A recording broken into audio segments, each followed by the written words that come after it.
What's up, everybody? Welcome to episode 166 of the What's the Play podcast. I have Big Jon here. Big Jon, what's up? What's up, everybody? What's up, FD? We rolling, baby. We're rolling, baby. Getting ready for the West Coast Card Show. Okay. It, Well, it, it should be interesting time. it should be exciting, West Coast show. We just had the East Coast National, now the West Coast National, basically. Basically, yes. Yes. What you been up to? What's new and exciting? All right, same old, working, getting some cars out the door, making some sales on eBay, researching for some new stuff I want.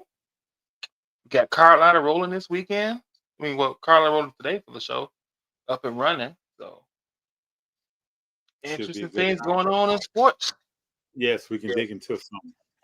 So first, let's jump off. I'm cool with going. Let me straighten my little cap. I'm cool with going WNBA. Sophie Cunningham. Yeah.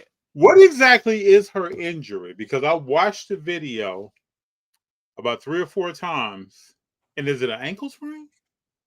I thought it was a knee something. I'm not sure. The angle that the video is at. Okay, that makes sense because she's out the whole year. They say they think she'll be fine. Indiana's falling apart, right? Oh yeah, Injury bug has attacked the team. season-ending right knee injury. Yes, knee torn MCL. Okay, that's. Whew. I hope that's rough. And so then you got, I just leaned back on Lisa Leslie saying she had the same injury that Caitlin Clark has. Now she had it back then, and it still tweaks itself. She's still, even to this day, she says she can be out playing with her kids, make a certain movement, and she can still feel that. Big J, you ever know anybody with a groin pull or groin strain? No, I haven't. That thing But does not. That thing, I wish Clark the best with that. It just doesn't. It doesn't heal up like other stuff. Like you can sprain your ankle, you know, even if with this MCL, it can heal a certain way. We know there are different variations and tears of all body parts. Like Halliburton looked like he snapped his Achilles. There are other people that may tear. Wise tore his Achilles, walked off. Kobe tore his Achilles, walked off. There was no way Halliburton was walking off. no, like So I he mean, popped his completely off. yeah, completely off. So I just hope that you really want to see people play. Like you really don't want to see people hurt. And we're about to start baseball playoffs. We're about to start NBA season, WNBA playoffs, and you just hope that players can go through that. We saw in the NBA players couldn't. A lot of players got hurt. So we shall see. We shall see. I mean, the thing about Indiana, they have a good team. They have a good coach, Mm-hmm. right? To do it. They do. And then they play defense. This coach came from Connecticut Sun. I know she's all about defense. Mm-hmm. And so even with all the injuries, they still have Kelsey Mitchell. They still have Aaliyah Boston. Mm-hmm. And they're in sixth place, so they're not. I think the six teams make the playoffs, so they're right. So it's 6 or 8 in WNBA. I thought it was 6, but It's a good yeah, buy. 6, so they're right there. They're not out of it. You know, we shall see what this see. does to Sophie Cunningham's popularity. Because I mean, I just don't think it does anything to a car market because a car market You is mean not based on her play. no? I don't think the injury. I agree. I don't think the injury does anything. Do you find it interesting? Is she? She's the enforcer, right? Yeah, I guess. When was the last time you seen an enforcer have their car prices go up because they're the spokesperson of the enforcer? It's pretty No, rare. her car prices are tied to her marketability. Yeah, that's the best way to put it. Mm-hmm. Very, very, very, very marketable. Mm-hmm. Yep. We got Quiet Car Podcast. What's up? I just saw the announcement before I came on. I saw Imani announcing fantasy football. Imani, can you give us here? I want people to know this. What's the rules of that? Is there a buy-in? Is it first on the link? Get after it. Sign up. What's the deal? We got metal, yellow, first red. Big John, do you know what that means? I have no idea what that means. Imani, translate, please. Let us know what's going on with that. But let us know the ins and outs of the um, fantasy football. I'm starting to ask myself, should I jump into that thing? So I did fantasy football 15 years in a row. Took the last 2 years off. Hold up, no buy-in. I'm in there. I got to get in there. I'm gonna win because I Look always at my eyes. win. Hold on. How many teams? First come. How many teams? And let us know again, when does the link open up? When can you start signing up? Is it 6 p.m.? What time zone are we in? 6 p.m. Central Time. Oh, you got 12 teams? Okay, so you can't slip up, people. Don't slip up on your quarterbacks or your running backs. A sleeper receiver can help you out. I'm going to get in. I'm going to try to get in this thing. You're pulling me out of retirement, Iman. Big John, I got an interesting drafting style now. I'll shake this whole thing up. I promise you. Somebody's not getting the quarterback they want. 6 p.m. Central. Hold on. I'm just getting off of work. Okay, so that's 4 o'clock tomorrow, Big John. Yeah, 7 my time. I can do it. Where are you at? 4 I'm o'clock at, tomorrow. I'm gonna be at work, but I can always, it's just a link on my phone. I can sign up real quick. Okay. Okay, so we're signing up, and then Imani, when is the draft?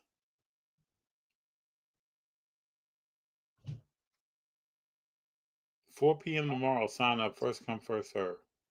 I don't want to forget this, man. I don't want to be driving home and be like, oh, shit. The link will be in the IG story on Wednesday at 6 p.m. Okay. Let's Okay, get I got to it. remember this. I got to get in there. Yo, so speaking of quarterback, What you got? Jay does Daniel anybody predict. think there's only like 5 Super Bowl winning quarterbacks in the NFL this year? Yes. Brady retired. Oh, six starting. Joe Yeah. Flacco, Russell Wilson, Patrick Mahomes, Roger. Jalen Hurts, Aaron Rodgers, Matthew Oh, Stafford. That's it. that's it. Yeah. Brady retired. Yeah, that's it. 7. Yeah. Yeah. And do you know there's only 3 quarterbacks? You know this. There's been a That multiple. yes, and won multiple regular season MVPs. This is why this is why I always say that's 1 or 2 every generation, and that's it. We run around and we're talking about Zach Wilson. That's some short term plays you can make on that. We know that. But there's only so many quarterbacks, man, that's gonna get this thing, gonna push that needle. And we gotta find out if Hurts is one of them. He's already been to 2 in 3 years. That's rare in its own right. Let's give that man his props. That's very rare. What else is he going to do? Now, he has already solidified himself as something very different in modern day football. What else? Okay, there was a question here. Jaden Daniels prediction. Big John, you give yours. I gave mine a few weeks ago. I will give it again. What do you think, Big John? I think he's going to have a good season. It will be a drop off from last season. Okay, I think he's going to get injured. I think this will be an injury-plagued season. Only because, people, he's a slenderly built quarterback. I know he doesn't run the ball a lot, but he runs it some. And usually quarterbacks that's built like him, they don't go injury free. Let me say that. So that's what I'm thinking. We'll see. He may get back there in that pocket and sling the rock all year. So we'll see. Joe Montana is still the GOAT in my eyes. Hey, I can respect that. I can respect it. When Brady came back from 28-3, to me, he became the GOAT.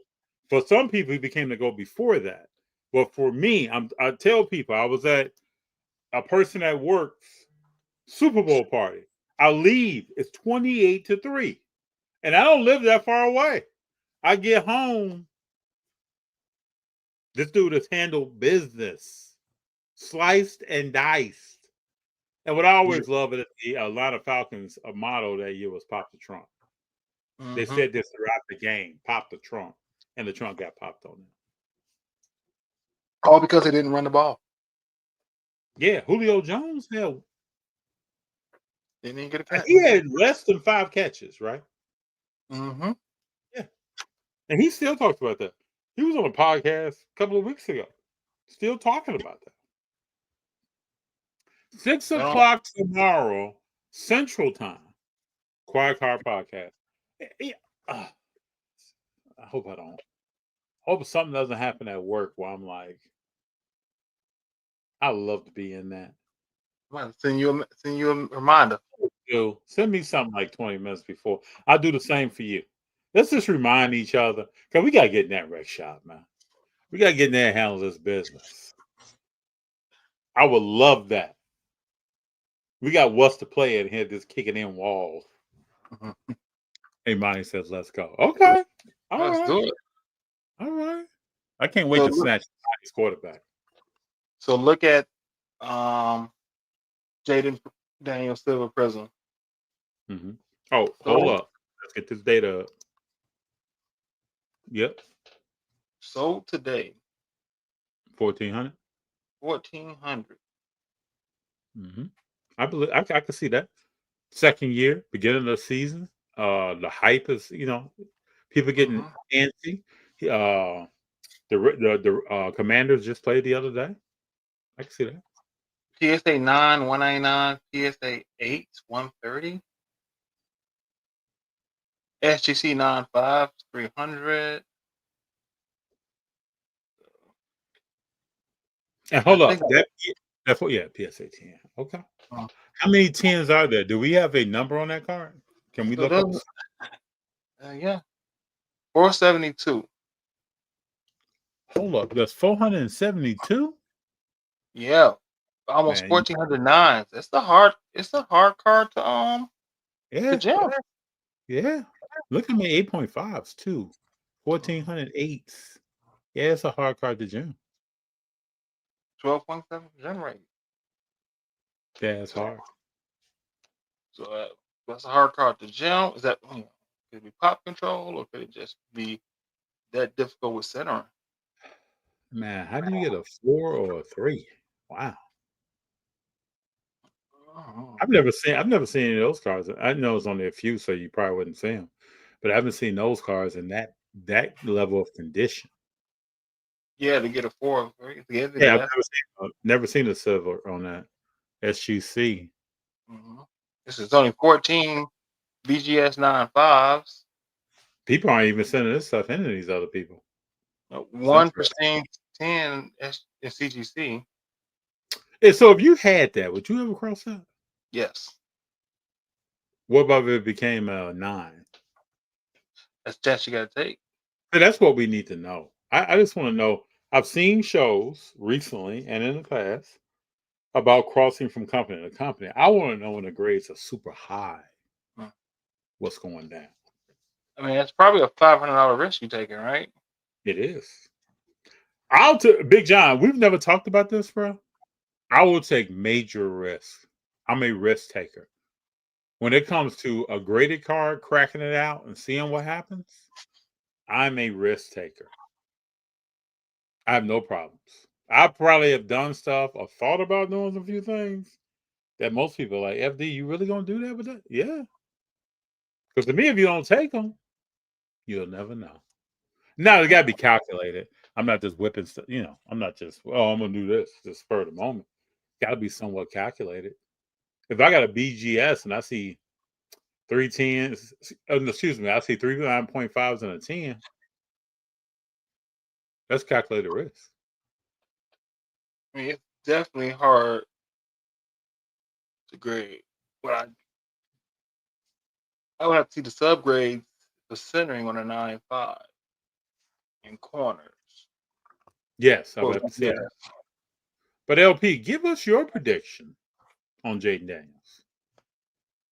Big John and I spoke of. We gave ours. Let us know what you think. Let's have this thing be, Oh, I forgot to compare that to oh, back and forth.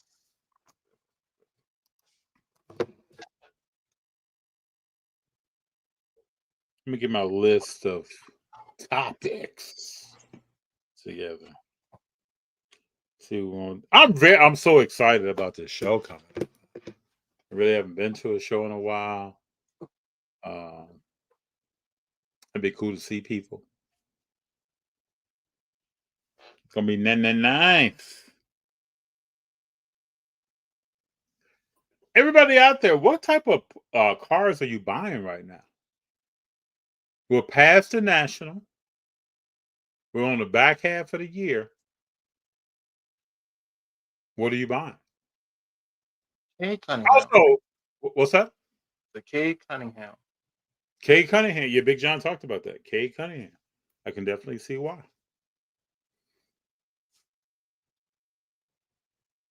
Do you think? Let me just ask you this. What's his power forward name? What's his name again? Center? Who? What? Jay Nivey. No. The big dog. The pick and roll guy. I don't know. I can't believe I'm not grabbing his name right now. Do you think he's the best center? The answer is probably no. But do you think he? Talk Jalen Do you, Duran. yeah. Do you No. think if they upgrade at center, it really helps? Yeah. Okay. I'm gonna see what Kate does. I'm gonna keep my eye. I'm gonna watch more Detroit. I watched more last year. I'm gonna watch even more. I want to see what he does. I always want to see how Jaden Ivey fits in coming back. I like to see that. My prediction is that Ivy is not there that much longer. Or because I don't think they mesh well together playing. Gundam Wing.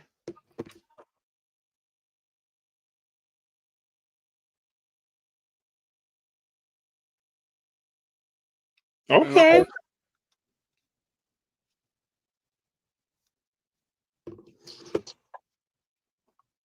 Gundam Wing. Zachary, low number. Sar. Okay. I've heard people talk about Sar. He had a decent summer league. Okay. Zachary. Let me look up Zachary. Y'all educate me now. Sassery from Is Atlanta. that it? Yeah, I think they say his name. So just compare Oh, Jaden I've seen Daniels, this. Yeah, I've seen this. Silver Prism, Bo Nick to Bo Nick, Bo Nick Silver Prism, 50-10, 450 on average. But you know how I feel about Bo Nix this year. I know how you feel about Bo Nix. People sleeping on Bo Nix. That's But why I as I looked it said, up. he's undersized. And the undersized quarterback is never going to get amped and hyped. So,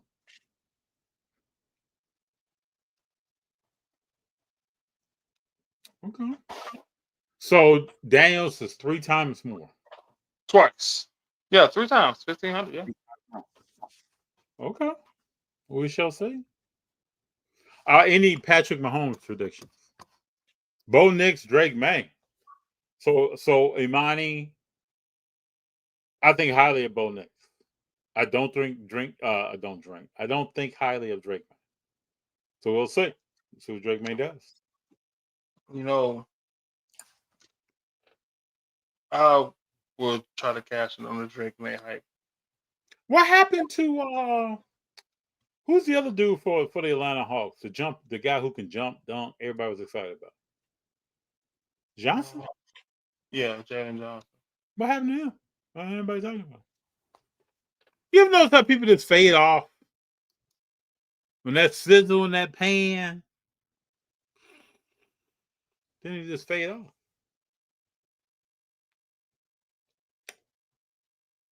I need a little bit more of a jump shot on Johnson. Drake May is on a better team. That doesn't make the quarterback better. That's the same. That not offensively. No, that does not translate. That does not translate. No. Okay, so let's go rapid fire because I got some quarterbacks on my mind. Patrick Mahomes. The end begins now. He doesn't win another Super Bowl the rest of his career. At least is what I think. And he's going to have a average quarterback season. What's your thoughts on Patrick Mahomes? I think they make the conference finals again. Conference finals, as in AFC. AFC conference finals again. They're in that game again. I think coaching matters, and they will. Kelsey won't have high regular season numbers, but in the playoffs he'll come. He'll show up and move the chain. All right. I'm respecting it all. Who's next? But somebody else I just had on my mind. Aaron Rodgers. Very average season. What you got? Playoffs, 8-8. No, probably a 10-8 season. Playoffs. Tomlin fired end of the year. Who's he throwing to? This is the problem. Who's he throwing to?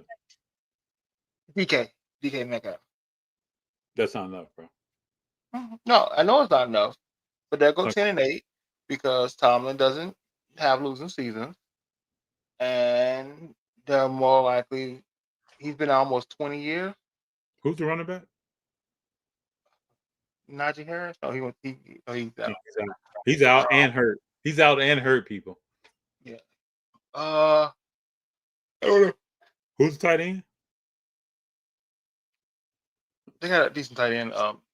They got what's his name? Freaking! I got a lot of his cards. I know his name. Big body. Who else we got? To me, this is going to be a year, I think, of certain players stepping up, like Bo Nix, and certain well-established players laying a goose egg.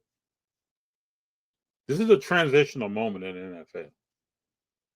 Nobody cares about the name on the back of your jersey right now. Pat Firemouth. That's their. He's a good tight end. Yeah. Who's quarterback of the Raiders? Geno Smith. I think they have a pretty good year. I think they have an average year.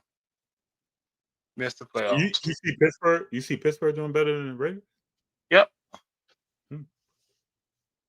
I'm gonna love this. We're gonna have fun this year, Big Jon. Who else is there out there? What else is You go team to team. Yeah, let's pull up some squads. Ain't Lamar Jackson? Super Bowl. We agree on that one. Okay. And I think winning the Super Bowl, not just I ain't there yet. I'm going for it. Winning. Stock up. We don't give card advice, but if you were so inclined to want to stock up on your Lamar Jackson and make a yearly play, see what's up. Let me pull up some squads.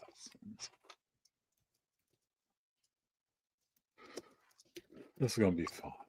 What was his rookie year? 2019? I think so. Pull up some things. Let me see some things. Josh Allen. What you think?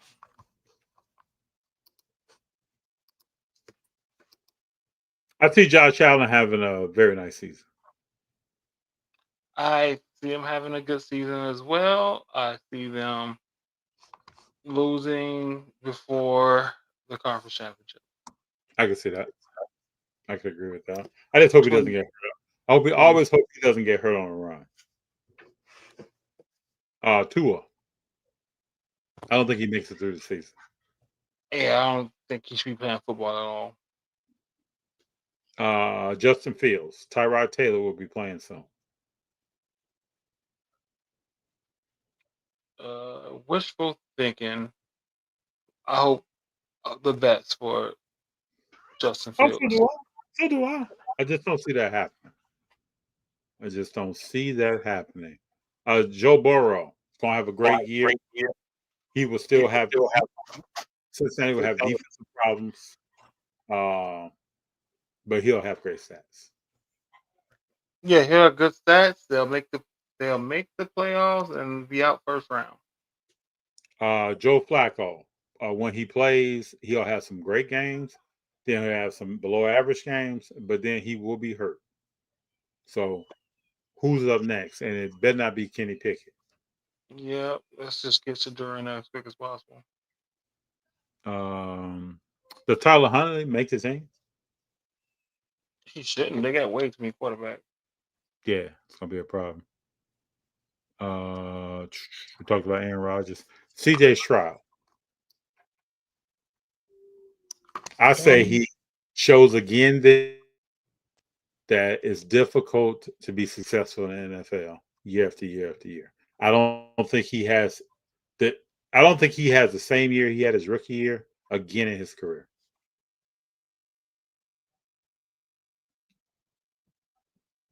And he What's your really thought? didn't have a bad year. He really didn't have a bad year last year. If you put it out into perspective of what he lost from all the injuries they had, and he still made the playoffs.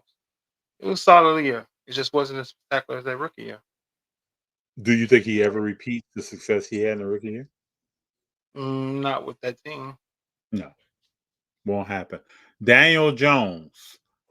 He will start a few games, and then it will be back to Richardson, and then it will be back to Daniel Jones.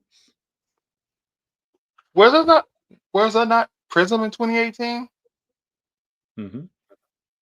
Well, I can't find 2018 Prism for I Lamar Jackson. thought that was Prism.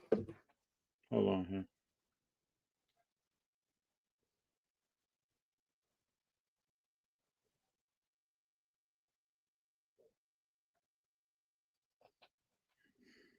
There was Prism in 2018. Hold on. Do-do-do-do-do. I don't Yeah, find it select silvers.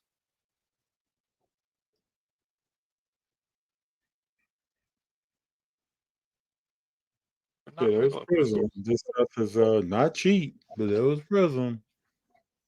If you can pull it up, let me see it. 'Cause I can't find it. Hold on. I just jumped on eBay just looking at. I did too. I'm just getting silver prisms, silver select. But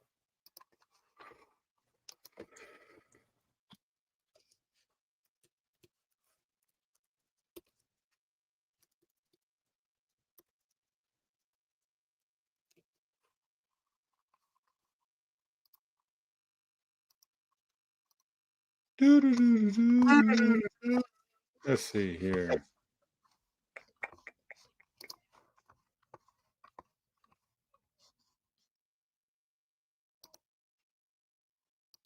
I'm betting the under on tour. I can tell you that journey. I don't think I you don't, can just keep rolling the dice on stuff.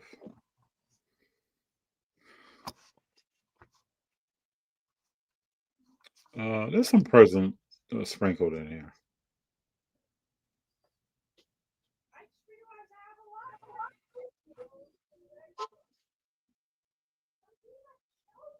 I even think if he wins the Super Bowl, his prices don't go up that much.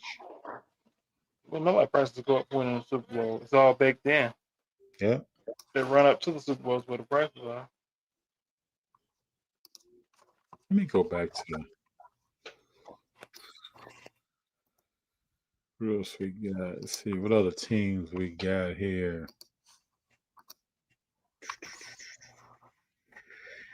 We talked about Patrick Mahomes. We talked about Bo Nix. Cam Ward, very average season. Average. Very He's average. average. To the point where Brandon Allen may see some time. You never know. Trevor Lawrence last year in Jacksonville. You might even see Mac Jones play. Who we got? Geno Smith. We talked about Justin Herbert. Another Justin Herbert type of season. He's not going to be benched. No. I just don't think he's that kind of player on that level. But he'll be there. Dak Prescott, Joe Milton will be playing very soon. At some point. Yep, will be playing. Russell Wilson, you will see at some point. Russ will be hurt, and you will see a famous Jameis. I don't think you see Jameis. I think they'll go straight to the rookie Dart. Oh, you think so? Okay. Yep. Okay. I can respect that. I don't see Jackson. I don't know. I just don't see Jackson Dart. I got to see Jackson Dart show me he's throwing darts. And Tommy DeVito, let's see if he makes the team. Jalen Hurts will be around all day, all night. We talked about Jaden Daniels. Caleb Williams, I think will continue to be Caleb Williams. I hope he can be better. What's that? I hope he can be better. If he doesn't get his footwork right, it'll never happen. If he doesn't plant and do what he's supposed to do as a quarterback, Case Keenum is on the Bears? Yeah, back up. Wow. I actually think Tyson Bagent he ran last year better. Yeah, he's not a bad quarterback. No. Tyson's not bad. Came in last year and played well. Jared Goff will do Jared Goff.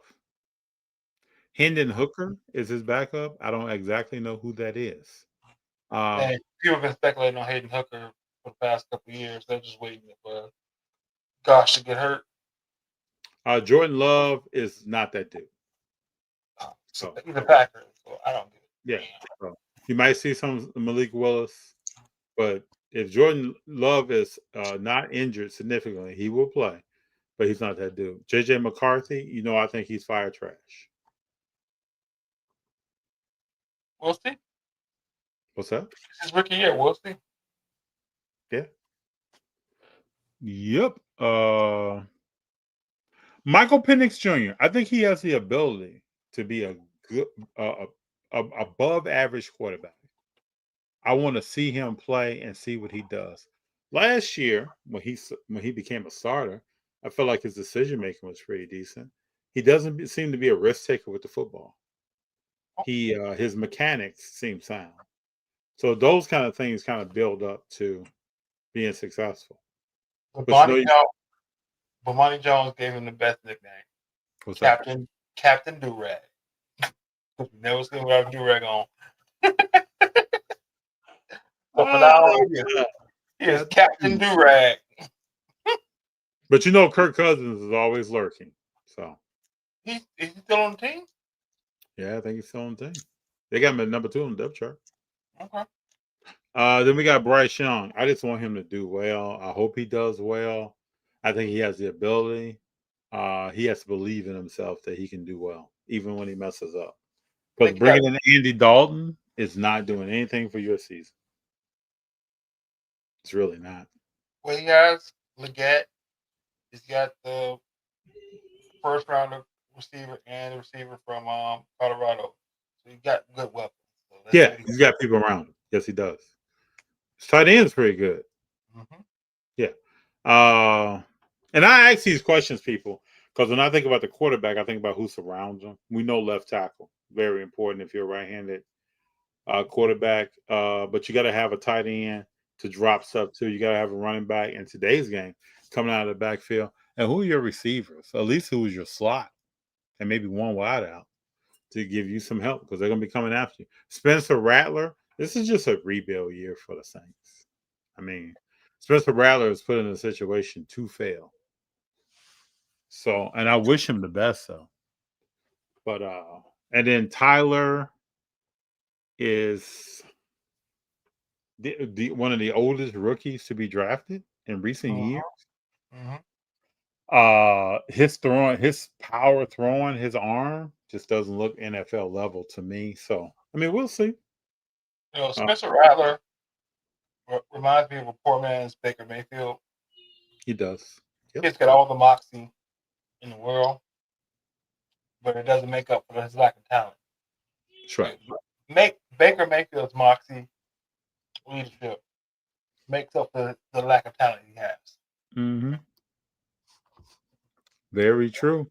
Then we got Baker Mayfield. I think he's gonna have a pretty decent season. Yep, they should make the playoffs again. Yep. Kyler Murray. At some point, I just hope that Marvin Harrison Jr. gets a quarterback that can consistently get him the ball.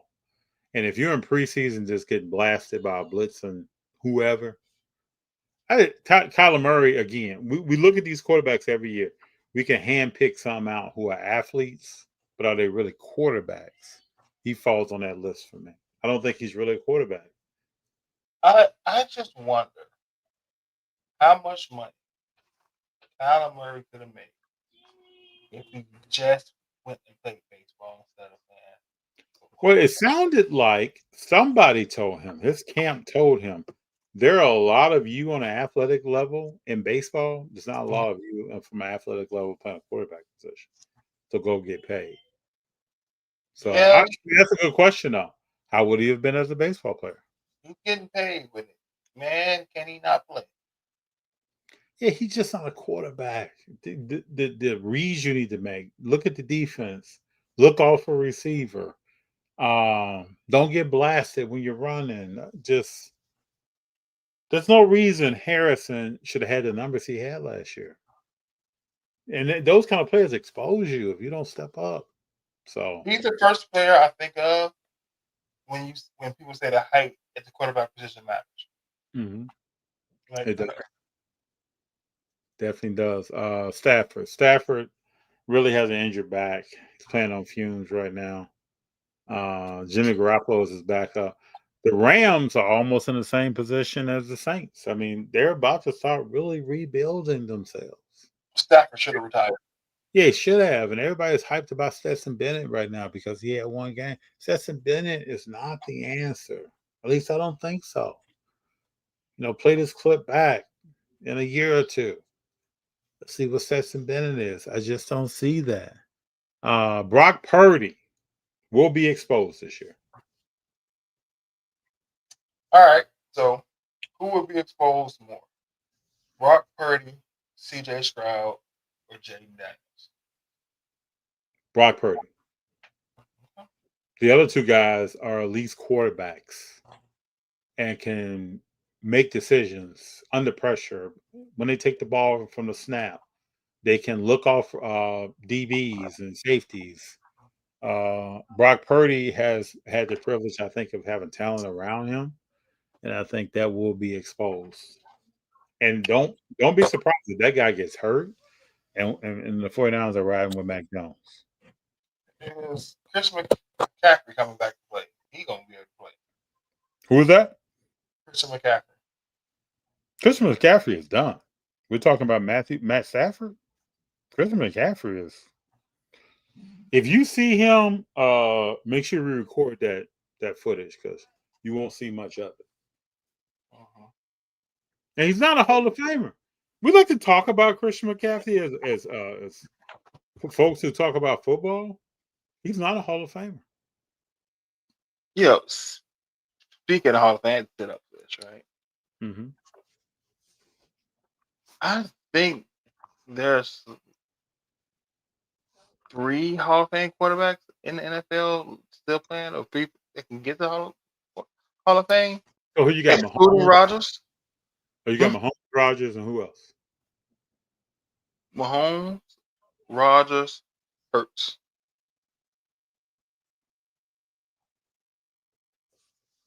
I think Hurts can get to the Hall of Fame.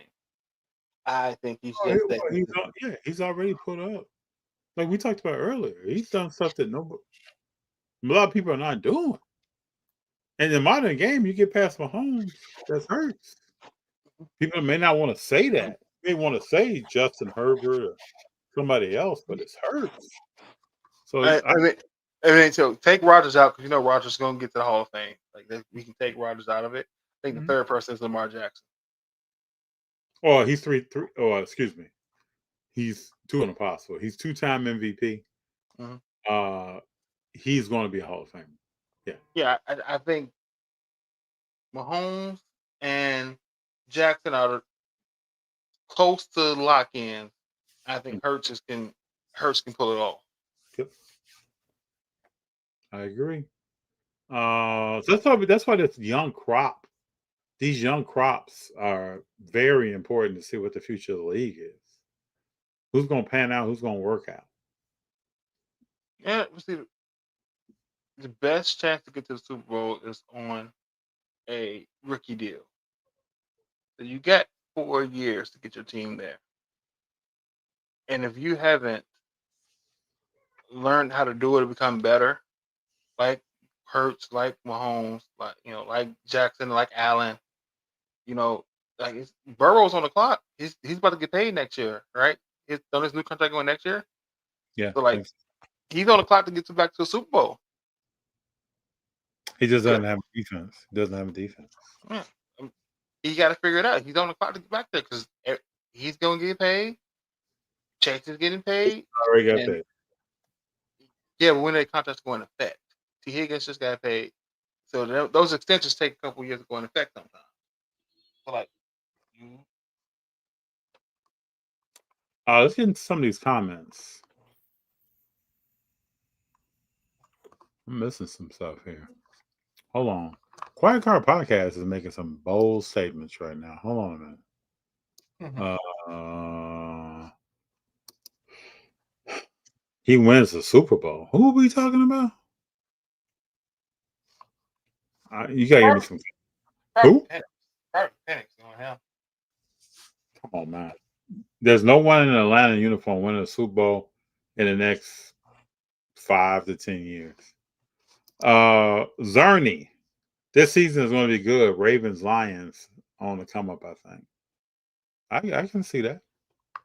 I think the Lions get exposed without Ben Johnson. You got to have some receivers.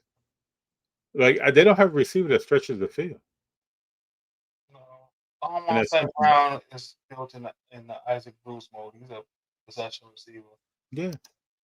But my thing is, I don't think Dan Campbell is not the X's and O's guy. He's the rallier. He's the rallier of troops. You give him the plan, he's gonna get you to buy into the plan. And I don't know if they have somebody that can actually make a plan. Yeah, he's almost like Pete Carroll that way. Mm-hmm. Get you hype, make you feel all warm and fuzzy inside. Hey, so ain't nothing wrong with that. If you have the X's and O's guys around you, you don't have to be an X's and O's guy to be a head coach. I don't think Mike Tomlin is an X's and O's first guy. Either kicking you about drill sergeant that you want to fight with and fight for. Yeah.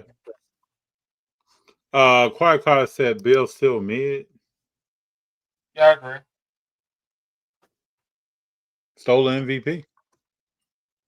I like Keon Coleman as a person. I just don't know how good of a wide receiver he is. I don't either. You betting the under on Tua? I think Tua's body is just gonna fail him at some point. And I hate to say it. Like I really like him. I think he plays well when he's playing. It's just about the extra show. CJ will have a better year than last year. I don't think so.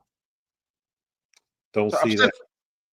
I'm sorry we're moving back and forth on you. I'm sitting in a different spot. Can move back and forth.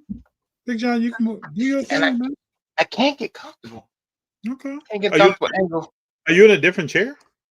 I'm in the living room. I'm on a sofa, and I can't get. Oh yeah, if you're on the sofa, you don't have with the angle. So even on the chair I'm in, I don't think I'm really using the back support, but at least it gives you a little something. Jones will play all year and make the playoffs. We got some really. You know, this is the same Jones that was with the Giants. Imani, come on, man. What you thinking? You think so? I'd love to see it if it happens. Be a good rebound story. Zerny, I'm betting the under on Jones and Richardson. Again, Richardson is a athlete, not really a quarterback.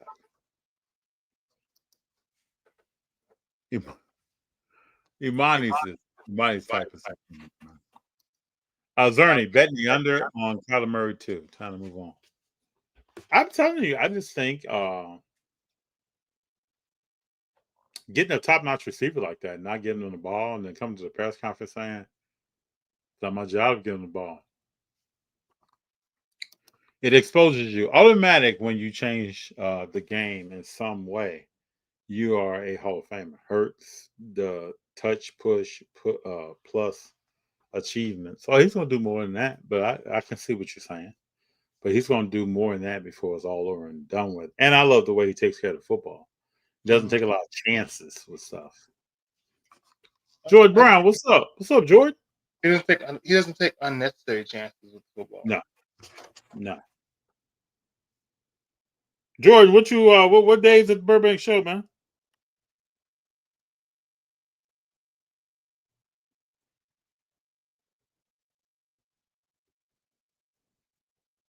Hold on. I just saw some information.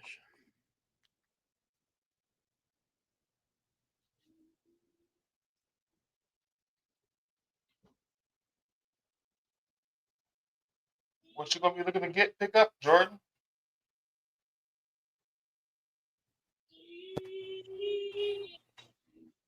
I can see Jordan right now buying somebody's dollar bin box out.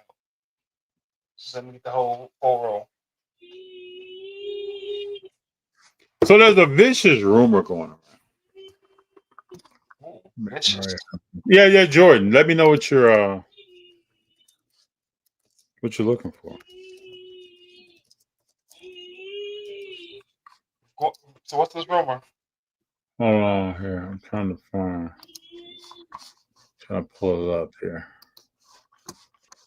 There's a word on the airwaves that Travis Hunter's wife has filed for divorce.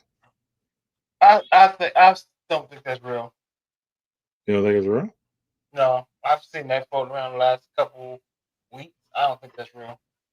It hasn't been from any credible source. I hope not. The only credible thing I just found was what we're looking at. Yeah, no. And it's like a question form. So yeah, no, I don't think it's incredible. Just if she falls for divorce, if you has a good lawyer, they'll just get annoyed. No, this hasn't been 6 months yet. Anyway, I wish I knew him. I'd like to ask him some questions. Like I just want to sit down and talk to him one on one. I don't want to interview.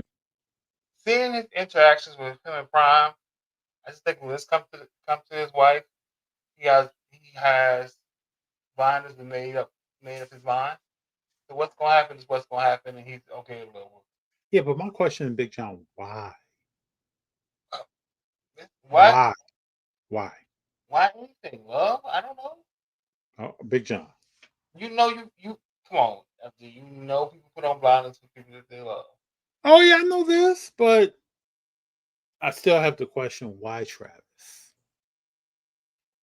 Why? And I'm sure he's been asked that by everybody in his family, including Dion and Shiloh and Shadur and everybody. I believe from everything that I've seen, he's made up his mind of how he feels and what he thinks of this young lady, and he is happy with the decision that he's made. And so whatever happens to it, best luck to you. I have no judgment. No, I'm not judging. I don't have any judgment. I'm not wishing that something happened or she did this or he's got a no, I just I like to see more athletes men and women, take the Derek Jeter approach. Play your career. Make your money. And then go live your life and settle down, man. Does Derek Jeter have kids while he was playing? What's that? Did Derek Jeter have kids while he was playing? No, Derek Jeter was not married, he had 0 children. He had multiple girlfriends, but he Oh, that's didn't not have. right. I mean, listen, all the stars. Listen, to each their own, right? Big John, we talking All right. about. Listen, if it wasn't, if it with Travis, if it isn't this young lady, it'll be another young lady with more ill will. So, whatever. Whew. What we got? What we got? But as my grandma would say, "What little girl got your nose wide open?" No, I get all that. But both of them people broke. I get all that. But they broke. I see broke people every day walking down the street holding hands. I mean, that's cool. We're talking about multi-millions. But I'm with you though. That's what he likes. I love it. Mm-hmm.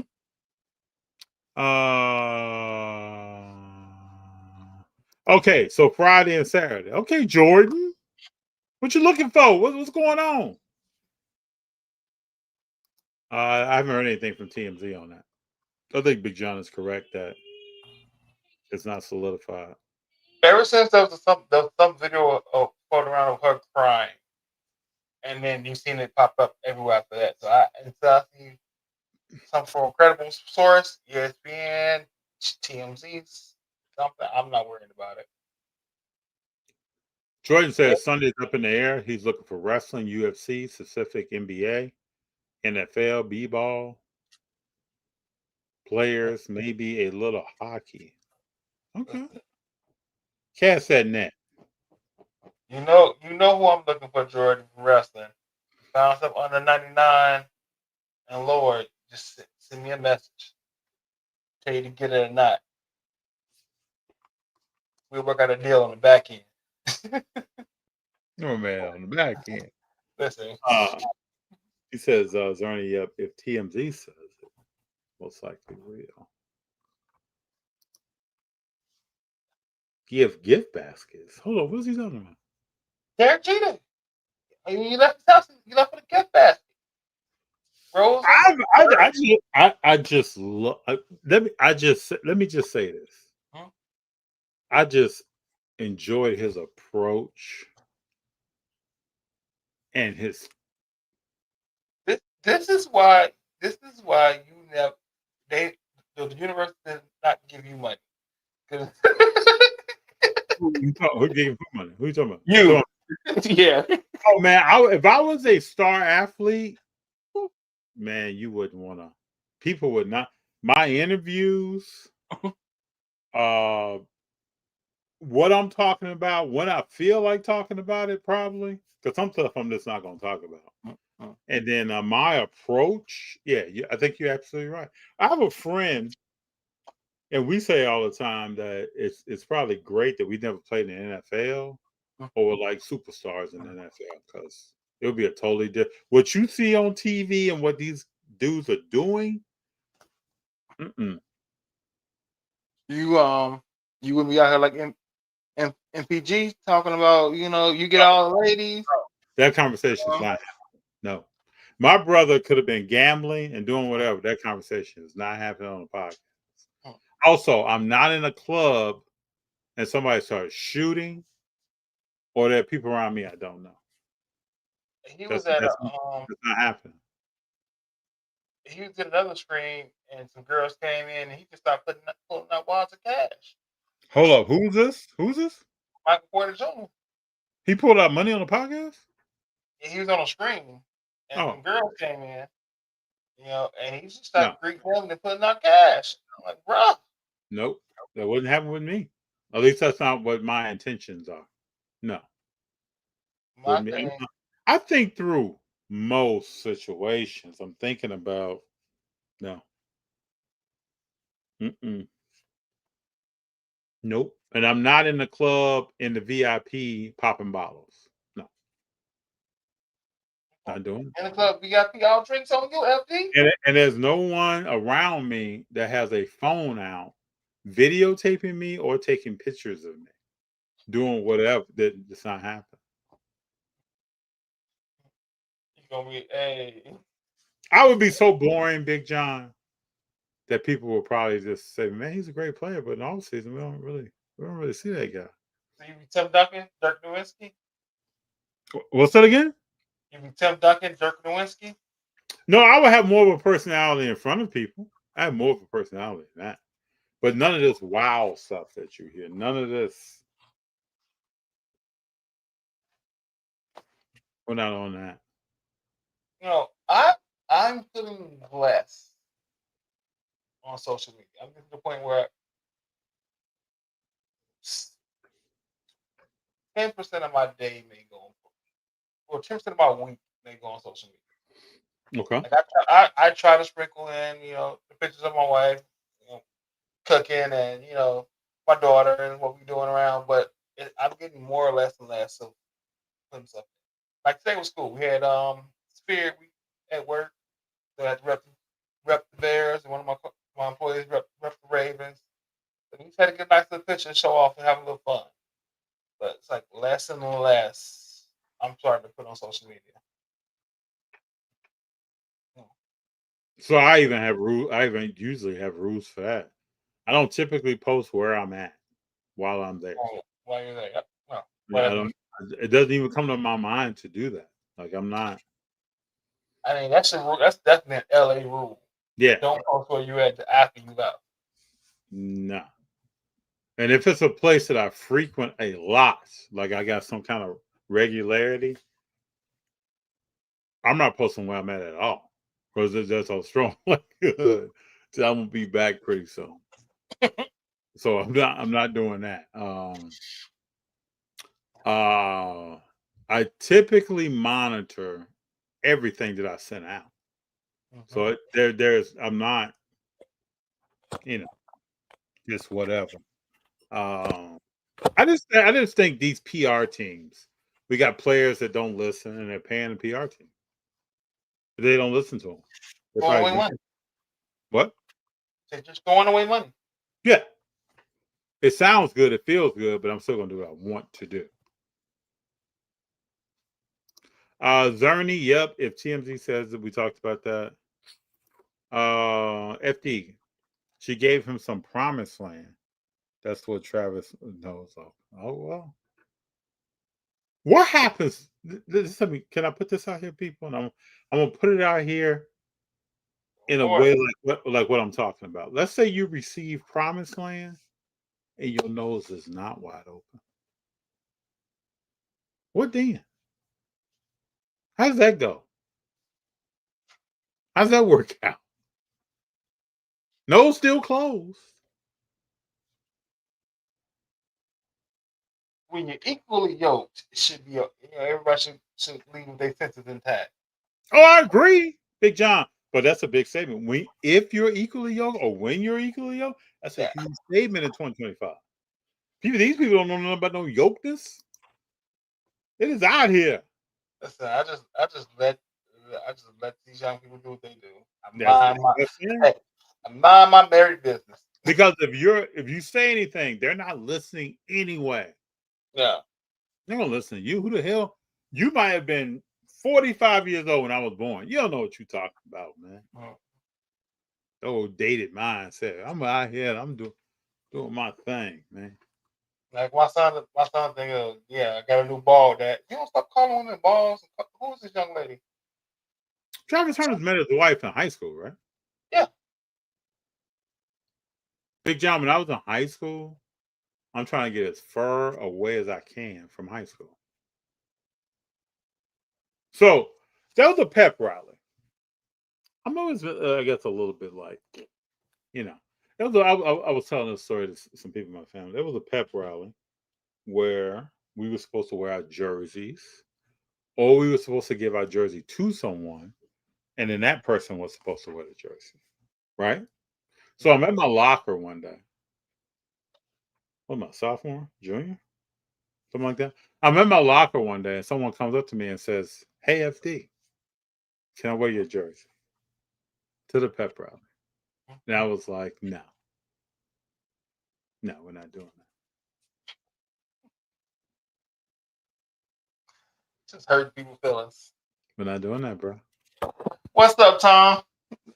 Nice to stop in, my friend.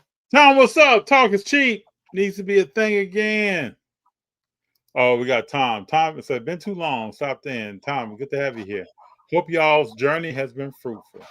I feel lucky to have a man like Josh Allen on my team that I can be proud to collect and as a character guy. I like that for you, Tom. That's a very good thing. Listen, your boy had a rough your boy had a rough summer, okay, with Sinners coming out, but he made it through and made it across, said his vows. So congratulations to the new couple. Yeah. I don't think he's winning. I don't think he's winning the Super Bowl or another MVP. He could be a guy who never wins a Super Bowl. Oh, that's what I want to do. What's up? We should do People's Champion roster. Like who's People's Champion in all positions? Okay. Either for You baseball, talking about active or retired or both? Active. Okay. And for football, we got the Dan Marinos. But I think Josh Allen and Lamar Jackson's fall into that People's Champion. Right. They have. I think you're either on one side or the other. Yeah. I like Josh Allen. I like Josh Allen. I just don't like how he don't get criticized like everybody else who's doing the same thing. Yeah, he's not going to. Yeah, he's not going to. You know how we've learned, at least I've learned in life, that there are people who can do whatever, but they won't be criticized for it. And that's many different aspects of life. It won't happen. There are some people that are always held accountable in whatever environment they're in. And there are other people that can kind of slide and disappear and reappear when convenient. Lamar Jackson, people are looking at his game from the sideline like this. And he will always be scrutinized because he plays the game the way he wants to play the game. And people don't like that. FD, my computer is outdated. That's what the young people say. Yeah, man, people are gonna tell you a lot of stuff. There's only a few young people that I know that I can talk to, and they'll sit down and listen. It's only a few. Other than that, you're just talking. So that's why I stopped talking. Jim Kelly, Thurman Thomas, Andre Reed, Bruce Smith, Cornelius Bennett. I used to really like Cornelius Bennett. Daryl Talley, it's like Daryl Talley, Steve Tasker. All these are players. Marl Levy. My heyday, so I lived through 4 straight losses. I feel for you because that had to be painful. That had to be painful, Tom. Should have won 1 or 2 of those. Mm-hmm. Had to be really painful. Talk is expensive. It costs too much when it can't be backed. But Zerny, we have a lot of athletes today that's all they do is talk. They're not backing anything.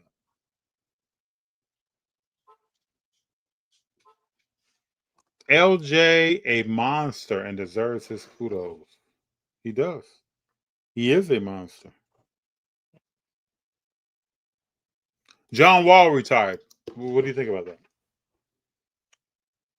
That's what sparked my People's Champion debate. Because John Wall is definitely a People's Champion. But he really retired 3 years ago, right? I mean, the league retired him 3 years ago. Maybe even 5. Yeah. The league might retire him when he was still playing for the Clippers. When you think of John Wall, what plays come to your mind? What games? When I think of John Wall, I think of one and done with Kentucky. I think of Bruce Ellington out-dueling him at University of South Carolina and me rushing the court when they won that game at the buzzer. Oh, you were on the court? Yeah, I rushed the court. Never ever doing that again. Never ever doing that again. Wow, what happened? Did you go down? No, I didn't go down. It's just the worst, muskiest, hot, sweaty, nasty Oh, smell and I've it's ever smelled. probably hard to breathe, right? Yeah, it's the Yeah. worst. It's the worst human soup smell I ever smelled. I'm never rushing the court again. Yeah. So for me, and I'm not trying to be mean. Wait, I know what you're gonna pull up. See how well I know you. I'm not trying to be mean. Is it Dougie? Yes, it's only I one knew thing it. I think of when I think of John Wall. I knew it. And at guard 6'4" from Kentucky, welcome to DC, number 2, John Wall.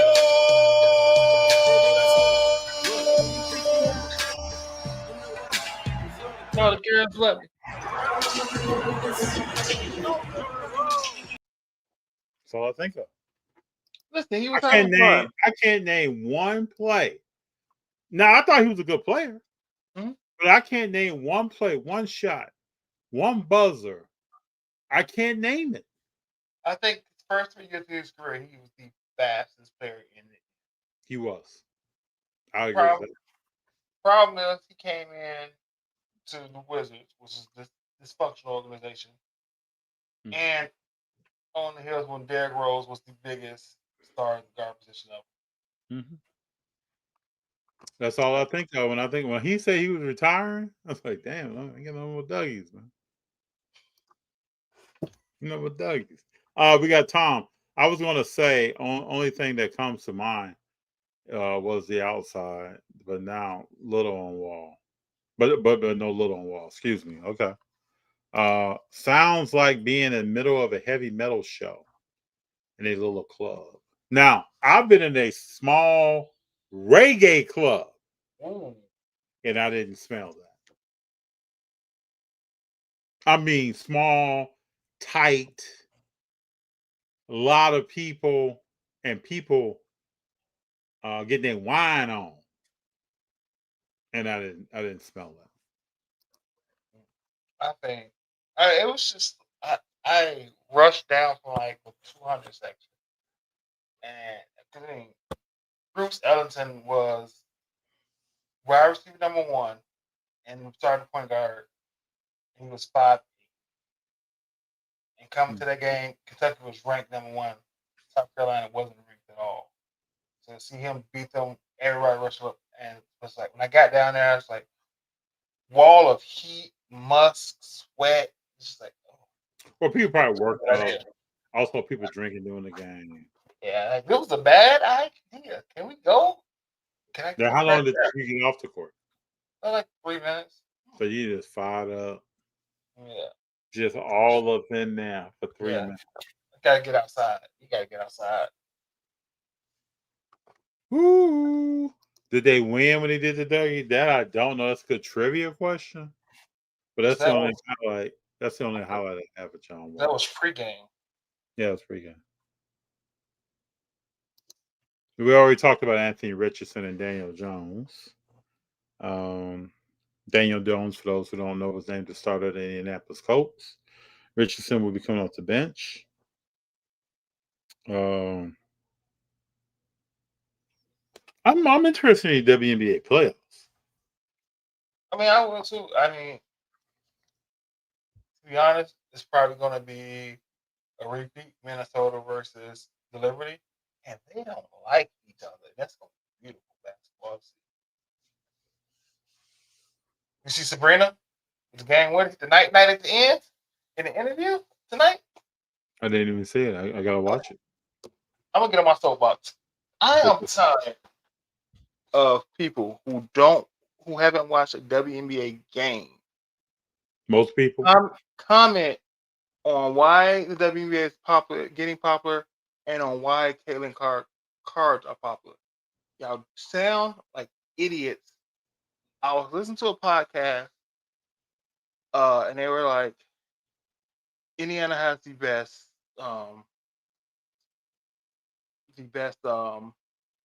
attendance, and their ratings are high, and Caitlin Clark is driving the market. That's why her cars are so expensive.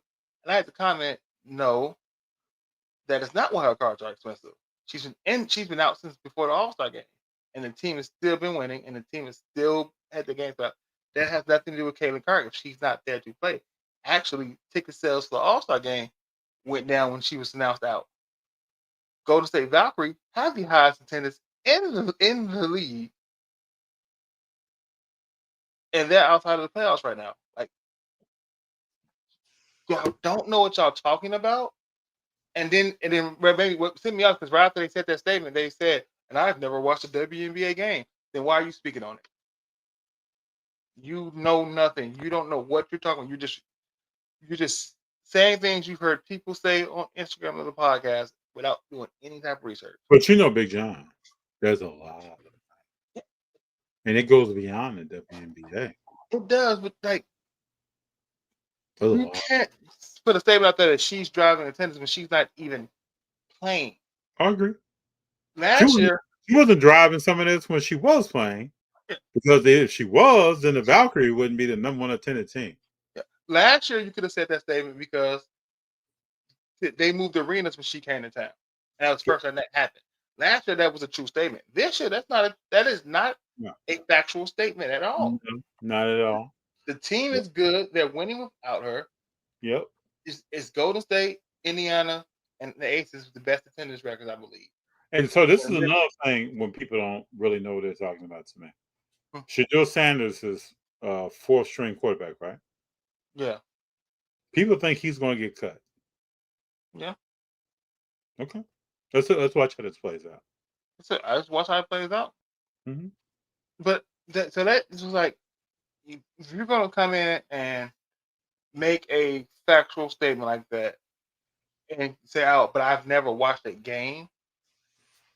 Big John, you gotta realize, bro, these are the times we're in. People are talking. Now, I can admit, I haven't watched a game since the All-Star game. That's the last game I watched, just because there's so much other stuff to watch right now. Okay. But like, I keep up with what's going on. Like, I'm watching the highlights. I'm kind of getting clips of quarters of things happening, right? So.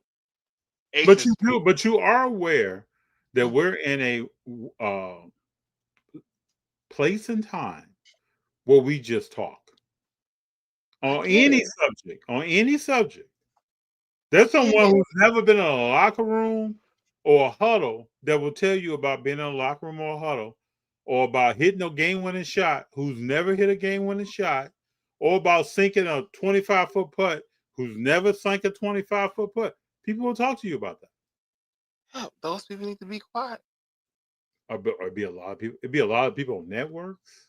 Big John, come on now. There'd be a lot of people on networks. There'd be a lot of people in this space that would just be quiet. You don't have to. A lot of sports, especially sports media, you don't have to be somebody to play the game, to know the X's and O's, to appreciate the game, to follow and cover the game. That's not a necessary requirement. It helps, but we've also had former players say the dumbest things. Like who?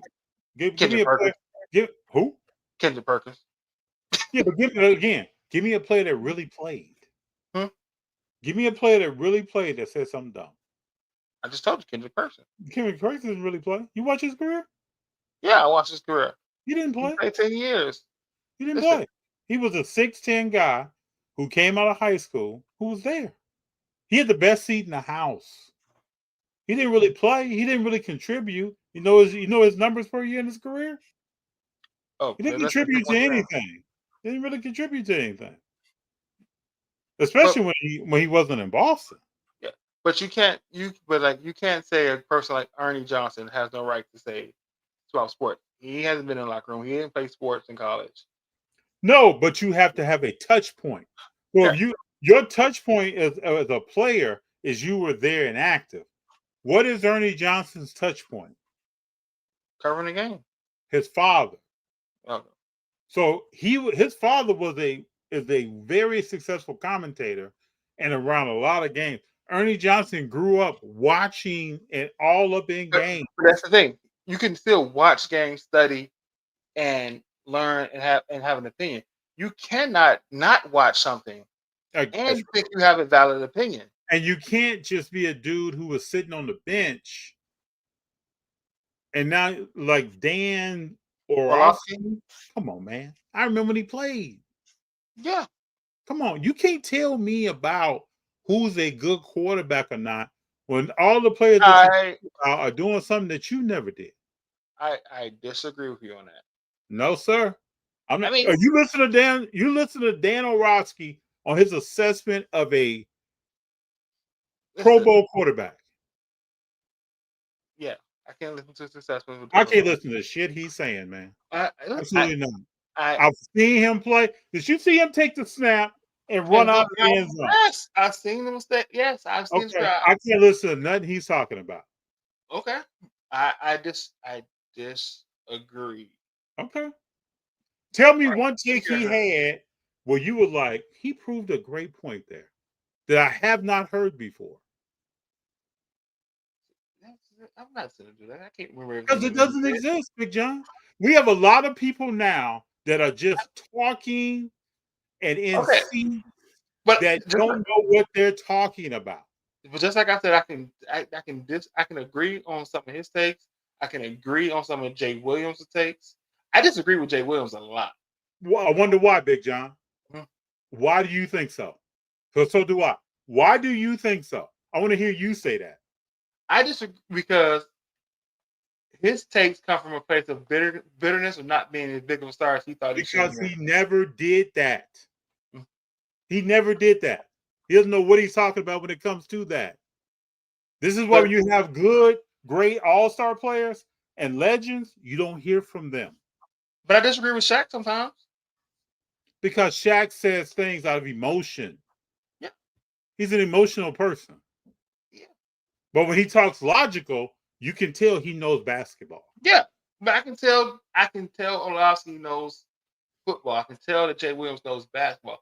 I just disagree with some of the things they say, especially because I can tell with Jay Williams, his LeBron. So if we go particularly his thoughts on LeBron versus Jordan, it's because he has personal relationships with LeBron. Let me ask you this question: why do you think people don't watch ESPN? This is boring. Why is it boring, Big Jon? Because it's bullcrap. Why is it bullcrap, Big Jon? Because now that the NFL has 10% ownership, you see that the Colin Kaepernick piece that is coming out is no longer coming out, right? Yeah, I don't think that was coming out anyway. NFL 10% pushes it off the cliff, but it wasn't coming out anyway on ESPN. ESPN is not being watched right now because most people walking around know that's trash conversation. It's fake media. It's not. This is what I'm saying. But you have a lot of athletes that are on these shows. Athletes that are on these shows. No one who is really done on these shows. I will say this, like I said last year, when the woman came at Stephen A. saying that he could have did more for WNBA. Oh, McNutt. Because they still are not talking about WNBA when there's nothing else to talk about. Why do you think that is? I'm glad we're having this conversation. Why do you think ESPN is not talking about WNBA? Because they don't think you get ready. But if you talk about it, people will get ready for it. And if you have the people that Monica McNutts of the world talk about it, like people get mad when Mina Kimes talks football. And I swear she knows. She knows more than the people that's talking. She knows more than Dan Orlovsky. She knows more than NFL GM. Yes. But why do people get mad when she talks? Mm-hmm. Because she's a woman. Yeah. So now we're going to be biased against someone that actually has knowledge of. Now, see, this is what I love. When someone like that talks, I'm listening. But this is what I mean when you don't have to actually have played to be able to talk about it if you study and watch and learn. But the study, to watch and learn, Big Jon, doesn't happen. Mm-hmm. People are not studying anything. People didn't even study their subjects in school. They're not studying anything. People today don't care about history. You walk up to the average person and you ask them about Barry Sanders, who just played. They don't even know anything about him. But they'll tell you about some guy that Najee Harris. But most people that are on TV are athletes that didn't do, but talk like they know what they're talking about. But the athletes that really know what they're talking about wouldn't even come on these shows, and See, they this wouldn't is do it. why I appreciate a Patrick Beverly, a Jeff T talking about the game and talking about when they play because they Exactly. don't put Listen themselves. to Patrick Beverly talk about the They game. don't. They when he talks about Kawhi, he'll say Kawhi is good because of this, that, and third. See Kawhi good. You never say that he's not. He was great, right? Mm-hmm. He'll Mm-hmm. and same thing. Jeff Teague is a hilarious storyteller. Mm-hmm. But he's never the one in any story he tells. Now, if he thinks he's better than you, he gonna say I was better than you. Mm-hmm. But he's never gonna put himself in the 1A position in the story he's telling. And when T gets his ass busted by somebody, He himself. he accepts. Yeah, I'm not better than that guy. Yeah. He accepts that. As The far as only time I saw somebody else accept is when Jennings was on Gilbert Arenas and Lou Williams came on. yeah, He knows he's not better than Lou Williams. yeah. And he humbled himself. He sat there, got quiet, humbled himself. The quietest show I probably have ever seen Jennings on. But there are other athletes that will keep talking when they know. But again, when Lou Will talks about sport, right? Or Chandler Parsons, X's and O's, it's never I was this great, Mm-hmm. right? Always humble, understanding what they roles they had in the NBA.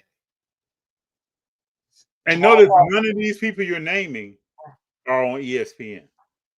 right? Mm-hmm.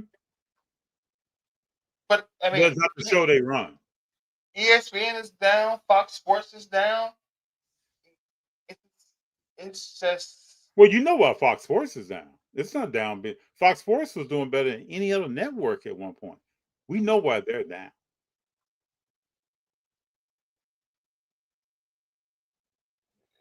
these networks need an identity. Well, that's what NBC is trying to get. That's why you went out and got Mike Jordan. Mm-hmm. Because you're actually going to have somebody that knows what they're talking about and who has done. This is why TNT is so successful. Because you have three guys who have won championships. Kenny strongly contributed.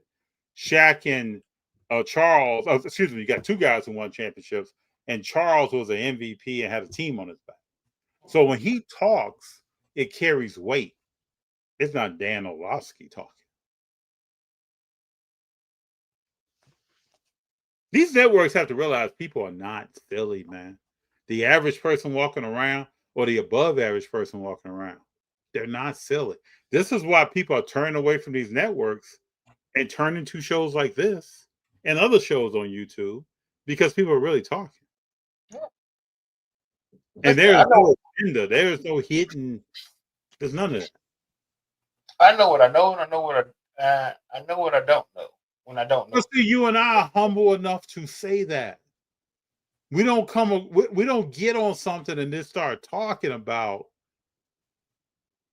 And I've never known us to say this because someone else said it. No. JJ McCarthy is going to be the bomb because this person said it. But I even with as much content as I consume, and like my opinion was on what I watch, right? And I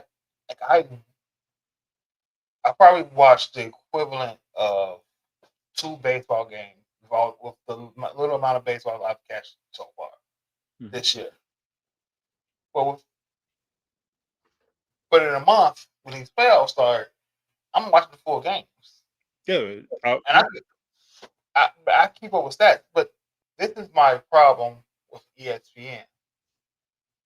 In the summertime, you would put on bowling, cricket. No shame to cricket. That's the number one sport in the world. It's cricket. But you'll put on cornhole, but you won't take 3 minutes to have an intelligent conversation about baseball or WNBA. Yeah. Right? You'll put on these tennis tournaments in the middle of the day. golf tournaments, but you won't take 3 minutes to have an intelligent conversation about these two sports. And I hate to say this, but these networks feel like you don't see any shows breaking down the WNBA really. No. But they feel like that when they start talking about that, they just lost all viewership. So we're not going to do that. And then we're going to talk about Caitlin Clark because we feel like she is that's a marketing piece. But there's like 3 accounts on Instagram that I can't remember right now that I follow, and all they do is break down film from basketball. I think basketball, football. All they do is talk about this film breakdown, and it's like some of the best content, non-card content that I consume in a day. Yep. It's like how did they actually draw up this play? Boom. How did the defense win on this? Mm-hmm. And meanwhile, in the Batcave, ESPN is somewhere arguing with each other. Yeah, and with all the research and all the stuff they have, they can do something like that. It's always interesting. Dan is not good. Those who can't do, teach. Not all the time. If you Lou Holtz, yeah. And Lou Holtz was exceptional. Exceptional. Talk is cheap needs to be a thing again. See, it's not, though. It's not. Jim Kelly, we talked about this. Talk is expensive. It costs too much when it can't be backed. I wish everybody thought that, people. Don't you wish everybody thought that? LJ is a monster and deserves his kudos. We'll see. We will see. Speak on experience. We shall see. 100% of the time I lost money in a hobby, I've been buying stuff I don't watch or know anything about outside of a name. Tom, speak on it. Tom, speak on it. Whoo! That's a comment right there. Mr. Waxow, people think that their opinion should matter, even when it's totally misinformed. Nothing wrong with saying your opinion, but do better. Tom, that's why shame is so good thing, because we should feel shameful saying dumb-ish in public. I respect those who admit they don't know something more than those that think they know everything.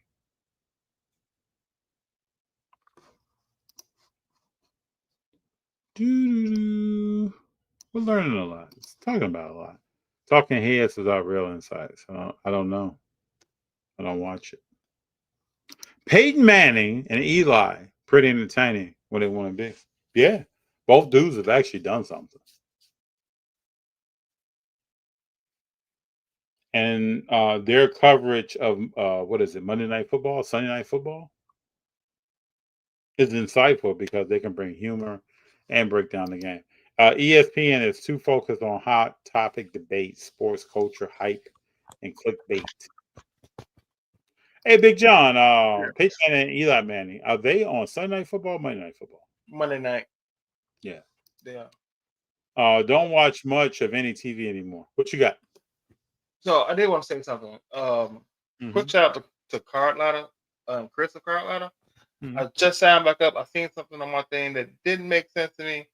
Shot a message over to him about 11 o'clock at night, and in 2 minutes had a response, explanation, what fixed what he was saying on his end, and a quick good conversation. I didn't expect that customer service. That's Chris. That late at night. That's So Chris. Yeah, we should have him on. Yeah, I've had him on before. We should have him on. He knows sports. He talks what's happening in the hobby from a data perspective. He's a great resource, Chris. I'm gonna be working trying to figure out how to use Carletta effectively. You want to pull something up? Are you looking at something? I'm not. I mean, you tell me what you want to look at. We can look at something. Chris Hoge, House of Jordan. House of Jordan. I got some Jordans that I don't know if I want to get graded or not. Why not? What's the condition of them? To me, they look good, but I had some really good ones that came back 5, 6, 7, and 8. So I need to have somebody else look at them. They paper cards, so I don't know. Who in your area reviews cards for people? Nope, nobody I know of. That is a service that is desperately needed in this area. But I can tell I'm not the guy. I do well on my submissions, but I'm not the guy. Tom says we want to actually hear how Shaq, Chuck, and those guys actually will see what's going on with the game. Then the hyped up drama, the next person on the push. I just heard the other day that when TNT Sports goes to ESPN, they're not going to be on every day. Nope. Well, I wonder what's up with that. I wonder how that broke down. Because it's not that if they didn't build it, you know.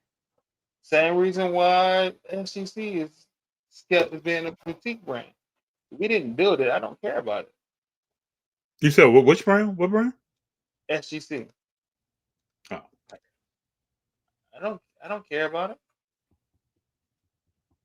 So yesterday I went to see April and I went to see the movie Highest to Lowest, Denzel, Spike Lee. Good movie. I know it was good. I don't want to give any spoilers. Good movie. I wanted to talk more about in high level the way Spike and the way it's written, but the way he directed it to show characters and the meaning. You get a sense of why this character is in this film and what they represent. There's a lot of that. What does the character actually represent? And when they're faced with a decision, they come to a fork in the road. Which road do they choose and why? And it may be very hard to make a decision, but you fully understand why they made the decision at the end, or why they didn't make this decision they may have originally been more comfortable with. I just love that in his films, how he really brings forth the character, and it's probably someone you can relate to. The way it's written, that script was written real well to me. Someone you can relate to, from some young characters in the movie to much older people. It's just, it's great. Mr. Wax hit it on right nail on the head right there with that comment. When ESPN talks about WNBA, they want to talk about what scuffle Caitlin Clark got in. Yeah. Why don't they talk about the stars game and talents and why they work? Because they're brass. This is just my thoughts. Look at numbers, and they think that's a waste of their viewership, and no one wants to see that. That's what they're thinking. So we're going to talk about the rah-rah stuff. We're going to get on and yell about Angel Reese and Caitlin Clark, and we're going to talk about the scuffles that people got in and how Cunningham is the enforcer protecting Clark, and we're going to talk about the Wall Street Journal article. This is the stuff we're going to talk about, but we're not going to get down into the nuts and bolts and the crux and what a tire hits the road, and we're not going to do that. And this is what people want elsewhere. This is what people are looking for on other outlets. This the card you're talking about? What's up? Denzel has a few YMCA cards, doesn't he? Mm-hmm. Oh, he has this one. I thought he had another one.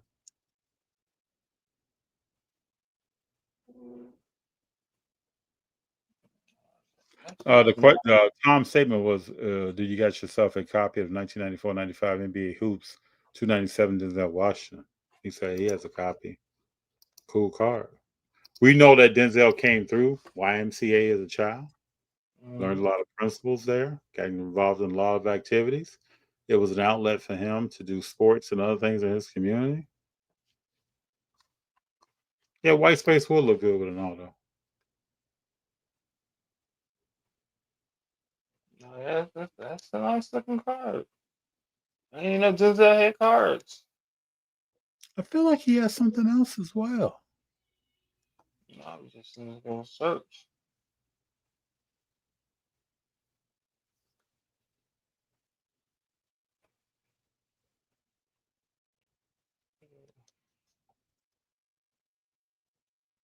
Yeah, custom card. It looks like a custom.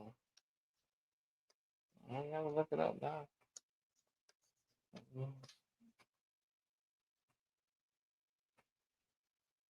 He's an interesting auto.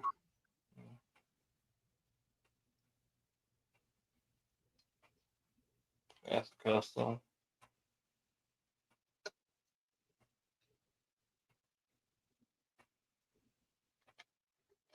His son played for the Rams. I think his son has a few cards too. His phone, yeah, his phone has recount. Has free card. He has a lot of pop. Century.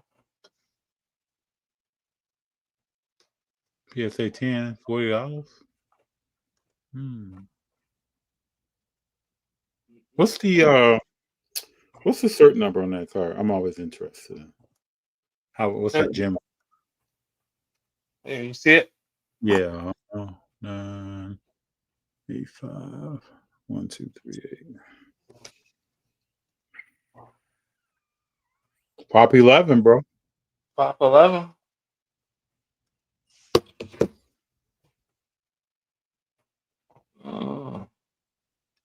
You know, that might be worth a $40 pickup. Yeah, not a lot submitted. Huh? Not a lot submitted though. No. Good knowledge. Good knowledge. That's a nice little $40 hold. Couple years. He said, I need that. Waste a lot of time being a dumb, fatherless boy. So I can appreciate people who do good work like that. Yes.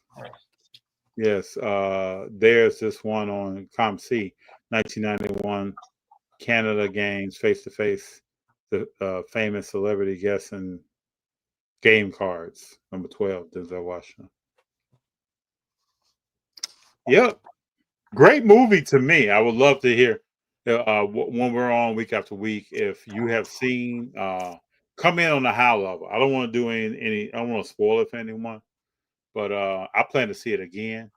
It's only in certain theaters, so I had to travel last night an hour, people, to go see this movie. So. I know you're going to see the new movie Him when that comes out. Oh yeah, I can't wait. Yeah. Oh yeah. Marlon Wayans does not get the credit how good of an actor he is. He doesn't. That entire family is so versatile. They can write, direct, act.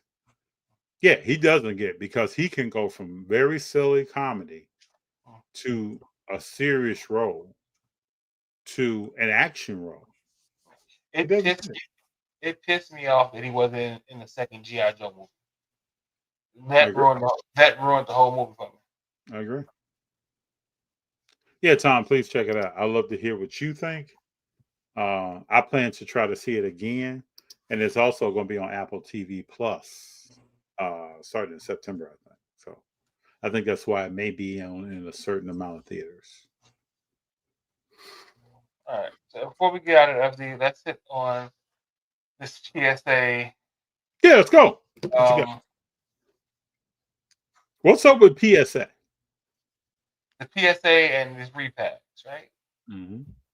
Give me your take on it. Give the people your take on PSA. So if you've been under a rock, PSA has a repack, as Jeff Wilson announced. I think it's going to be sold through GameStop. But they're currently buying cards over comps, and for the purpose of putting in these repacks. And a lot of people have a problem with this. One, they're also buying other credit cards and devaluing those grades quite a lot for the same repack. Now, I would say this. Yep. I just picked my cards up from GameStop, Mm-hmm. and when you look on the PSA app, PSA offered probably $5 to $8 more than what GameStop was offering on their website to buy them back. Okay. So my Drake May Green Wave regularly sells between 35 and 50. PSA offered me 37 for it. GameStop was offering me 31.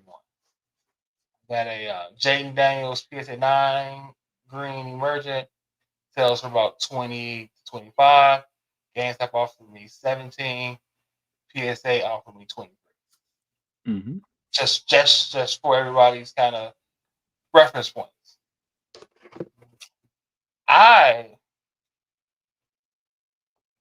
My personal thought, I'm sorry, I'll take over, is that this is price manipulation to a point, because you're buying things for over what they're regularly sold for, and going to put it in a mystery pack for more money than what it's worth.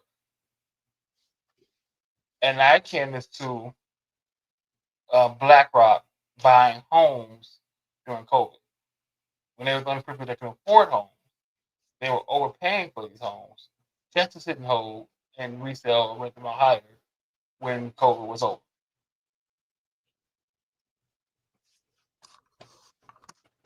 That's what I thought for. That's why I don't think it's good. Because I think it's, and they can do what they want, and I'm not going to go with, with a credit card's better so they can get more money out of it. This, that, and the third. I just think from a base standpoint, you are manipulating a market, especially on some of the stuff that is regularly sold on eBay and other auction houses on a day or every other day basis. So what I can say is that when I'm standing at a show, I see people paying over comps for repacks. Mm-hmm. And I don't see what PSA is doing is any different than that. I see people come through and wipe a whole table out. I've been standing right there, over comp. So one could argue that repacker is negatively affecting the market. And this happens. I sit here and watch content where people are paying $95 and up on repacks. Listen, I can say myself, if I really want a card, I'm not concerning myself with the comp. I am not. Is that okay? That's fair. Let me say this. I know people that I bought cards from, comp never came up. No, I bought cards without looking at it and saying it. I think that's a fair price, and I'll buy it without worrying about comps, right? Sure. But I think the problem is when your company is big as PSA, and now you're doing it, it's just leaves a negative taste in people's mouth. But it's not going to leave a negative taste to the point where you're going to go to CGC or go to Beckett to grade your cards for it, right? It is something for us to talk about in the hobby, complain about, but ultimately, we're still going to send our cards to PSA because that's where we're going to This is exactly what PSA knows. Because the same people that are complaining help make them who they are. Yeah. And let's go back in time. So we know that PSA at one point didn't have an upcharge. Mm-hmm. So then people sent their cards to them, and back in the early 2000s, Beckett's were worth more than PSAs. That's why if you look back on most older Jordans, most older Kobe's, they're in a Beckett slot because it was more valuable. And then over 20-something years, that eroded, and right around COVID, PSA value took off. So then I'm pretty sure smart people at PSA said, well, now we have grown our brand and the equity in our brand, And people look at our brand, it's like a premium brand, luxury brand. So let's charge these people and get a cut of the pie. So now And you can't just submit a card that's worth 20 grand raw and get a PSA 8, 9, 10 and get a multiplier on that card. You got to crack off PSA with some of those wins you got. And the more people still want to do that, it makes the brand more and more a luxury brand. So, like Big John just said, we can do all of this. We can do repacks. We can do everything. Also, who made repacks popular? Wasn't PSA. no, what not? So PSA has said this is an untapped market now. We're still trying to grow our sales. We bought SGC. We want to continue to grow. And all these companies are going to get involved in every aspect of the hobby. So let's go over here and start getting involved in repacks. And then they probably send people out to shows, just like I've seen. And people are standing at tables, dropping dollars and getting on whatnot and selling cards. So let us get into the repack game, drop dollars, and make sure we have cards. And now we have a demand. Well, we know we got so many cards to put in these repacks, and let's go sell them. I mean, They're not doing anything to me. To me, in my humble opinion, PSA is not doing anything that I haven't personally seen someone else do. I'm sitting right by. And these repackers are doing this on large scale. You go into a show, repacks are dominating. When I go to the Burbank show this weekend, repacks are going to be huge in that show. And that's going to have nothing to do with PSA. No. And they're going to be buying stuff over comp.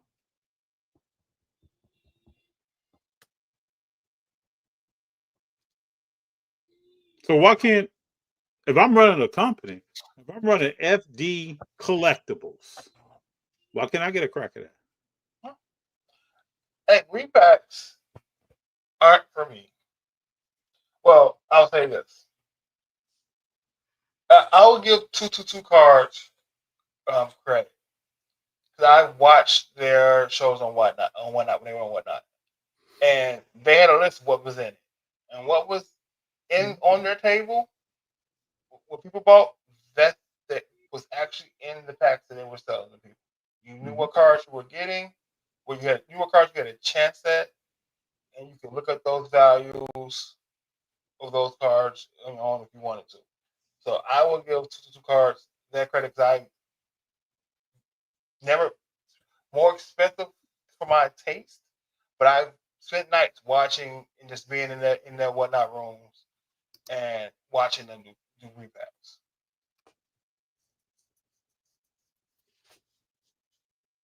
And there are going to be other players that's going to get involved in things that are growing the hobby in some segment of the hobby. That's how any business works. This is why you have soda companies who have went out and purchased energy drinks. This is why you have these holistic companies have gone out and bought these mom and pop. You go to Whole Foods, there's a bunch of stuff getting acquired. Ingredients is changing. Oh yeah, fast food restaurants are actively trying to find ingredients to combat what's the shot called? People get now. Ozempic? Ozempic, yeah. Yeah. We're gonna get around. We're going to get around. It's like the virus for the computer. Whatever you want to set up, we're going to get around it. There are so many repackers on Whatnot. It is ridiculous. Yes. I've just flipped up and just seen rooms where you have WWE repack, UFC repack, baseball, different company branded. Whatnot is entertainment now. There's only a few people that I buy from.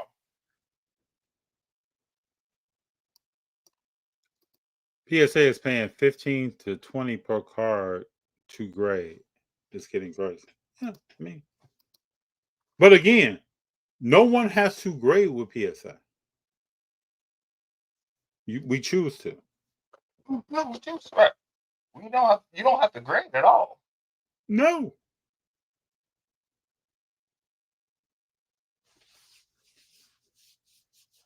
And so if you get on Whatnot, and most of Whatnot is repackers, is that unethical? Depends on how they run their repacks. No, I'm just saying the whole premise just of repack. Huh? It's not unethical. It's part of business. Like I talked up to Big Jon the other day. To me, everyone walking around, I challenge everyone walking around. Just take one law class, basic law class. And a lot of this stuff you hear, I hear stuff all the time. I'm like, what are we talking about? Yeah. I don't get what we're talking about. I didn't say that's wrong with it. I just say I can understand why the general public don't like monopolies. I don't think I personally don't think the general public knows what a monopoly is, because most of us go spend our money with a monopoly. And that so that's what my next comment, right? If you go out and you buy Right Guard deodorant, Crest toothpaste, give me something else, Dawn dish detergent. Mm-hmm. You think those are 3 different companies, correct? Yeah. They're all owned by Procter and Gamble. Yeah. Go down the cereal aisle. They're all There's like 3-4 main players running that whole aisle. General Mills, who's also part of Procter and Gamble, who also gets funding from BlackRock and the 3 major investing firms. Like then if you get on the stream of purchasing any music, who owns your record labels and who owns Capitol Records? Who owns RCA Records? Is that Def Jam as well? Yeah, but who owns all this? It's your banks. Mm-hmm. I don't hear anybody running around saying, it's unethical. What are we talking about right now? None of us are out. Well, let me say none, but very large percentage of people are not growing their own produce.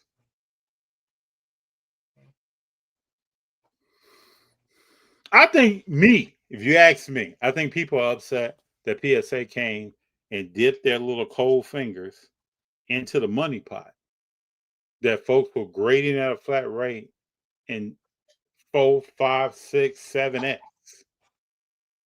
So they're mad because someone came and it's like Monopoly. Let me get that. Same reason why people are mad that Fanatics took away distributors and they're getting more of the. That's right. Yeah. And people are also mad, these shop owners are mad that they gotta pay to play. So you better have your marketing right. When we have these rip nights, you better be out there busting ass on these rip nights. You better have a social media presence. You better put on a t-shirt. If you have an athlete at your store, those players already know the game. They know what they're doing. If you want these small LCSs that look the same as 1997 inside, Dance for me. you got some work to do. You got to dance for them. Yes. And if you don't want to do that, and you still want the same product brought to you at the same discounted rate, so you know what your margin is, sorry.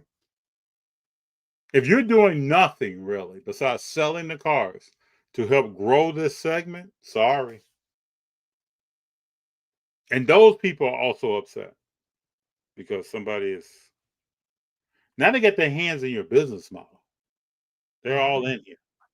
You need to move this and do that, move that over there, push this back. Why is that wall there? People are coming, walking stores, taking notes on FD collectibles. And people don't like that. Part of me thinks that's a little bit too far. But part of me also working. I don't think so. I don't think so. You know why I don't think so? Because I worked for a company that had distributors, and that company, over time, when that company got acquired, that company did the same thing. No, they were all in your business, and if you're not doing anything, then we're gonna start cutting ties. We're gonna give you a grace period. Then we're gonna start cutting ties. That's like partially. But as working in retail, I understand Mm-hmm. the value of retail space. Yeah. I tell people all the time, they're like, "Oh, can I get the floor model?" No, it's paid to be there. What do you mean? The company that makes it pays for me to keep it right there where it's at. I get a check every month for it to be there. Mm-hmm. It's not getting sold. I mean, I hope Mr. Back.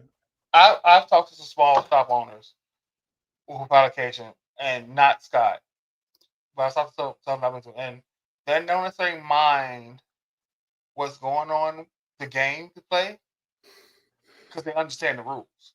I think Tops has done a good job of giving everybody the rules of the game. Mm-hmm. You control, you control what you get. So if you understand how to play, you can play it well. Great. Now, do certain people get a better share? Yeah. It's like anything. It's gotta have a bell curve. If my scorecard is 98%, I don't expect to get the same amount of product as somebody that's at 70%, right? Mm-hmm. Because Yeah. if I find out I am, then why am I working so hard to get a 98%? If there's no advantages to this. Yeah. And then don't you want? I mean, I'm as the parent company, you're motivated on those who get a percentage or get a deeper discount are doing a lot of work to get that and And they're are selling, helping to grow this. and they're So when we selling talk a about lot of 10x, product. when we talking about 10x the hobby, 12x, 8x, whatever it may fall, people have to help to grow this. So I see PSA. You know, well, why does no one have a problem with Arena doing repacks? I have a problem with Arena doing repacks. Well, I haven't heard a lot of people talking about that. Why is that? more news. You see now they're selling their repacks on eBay. 450 a week. I think it's on Thursday. Go live on eBay to buy. You see that partnership. So my problem with Arena Club Repack is that their algorithm is not as random as they make you believe it is. For everything I've heard, people digging into the algorithm, it is Hmm. not as random as you would think it is. It's no coincidence why certain hobby people go on shows or do these ads, and they're always pulling a top card. Now I know people that couldn't fathom that any of that is set up that way, orchestrated. I don't know. But again, it's a great model to take advantage of people who gamble. Well, as we say, if people were logical, there wouldn't be a Las Vegas. No, It wouldn't exist. so this is what would make me feel better, or what I would like to see from both Fanatics and a PSA as industry leaders is to have some sort of collective collecting addiction, either a hotline or even at something like a national, some sort of symposium, I get it. right? Just do a little something of goodwill where somebody can go and possibly take some people out of it. They don't have to I'm not saying the idiots who spend their life savings on repacks, they need to refund them or yada yada yada, put them in counseling. But it would be good to like, hey, we're gonna be doing repacks. I think if you want to learn more about the good and the bad of repacks, we're going to have symposium about, what we don't want to see or what are some pitfalls people can fall into. Mm-hmm. Like, I can see that. I think if you are a breaker and somebody comes and spends, let's say, 5,000 with you in a month, Yeah. right? I think it's just good etiquette for you to try to know this person a little bit. Like from a standpoint of, hey, if they can afford it, we can just, if I hit big cards you like, I'll send them to you first. Or if they know me and they can't afford it, you may want to warn them, hey, I don't think you should be in this break tonight. If you want to be in this break tonight, I'll give you a cheap spot for free or whatever, something like that. You know what I mean? Yeah, I get you. Just the human of looking out for somebody. And again, your number could be high or lower depending on what you think. But how many people can come into a break room daily and spend $100 a day? Spend $100, just $100 a day on breaks in your room alone. Not letting know if they can hit FD collects, then Big John collects, then Tom collects, then Jordan collects, and we spend all this money in all these rooms in one day. Read this comment. I look for vintage basketball and football at the car shows. Vendors want an 80 to 90% comp. No room to move cash only sales. I see that. I know I do. I mean, so and here's my thought process, right? If I'm priced fairly, right? So let's say the comp is $5 on eBay. I got a car comp for $5, and you offer me $4 for it because I don't got to pay eBay fees. Well, you don't got to pay taxes, or wait for it to ship, or pay shipping, or wait to get to you. So why not pay the $5? My rule when I go to shows, if I can get the card now for last comp plus shipping, I am probably not going to try to negotiate harder. I think that's fair.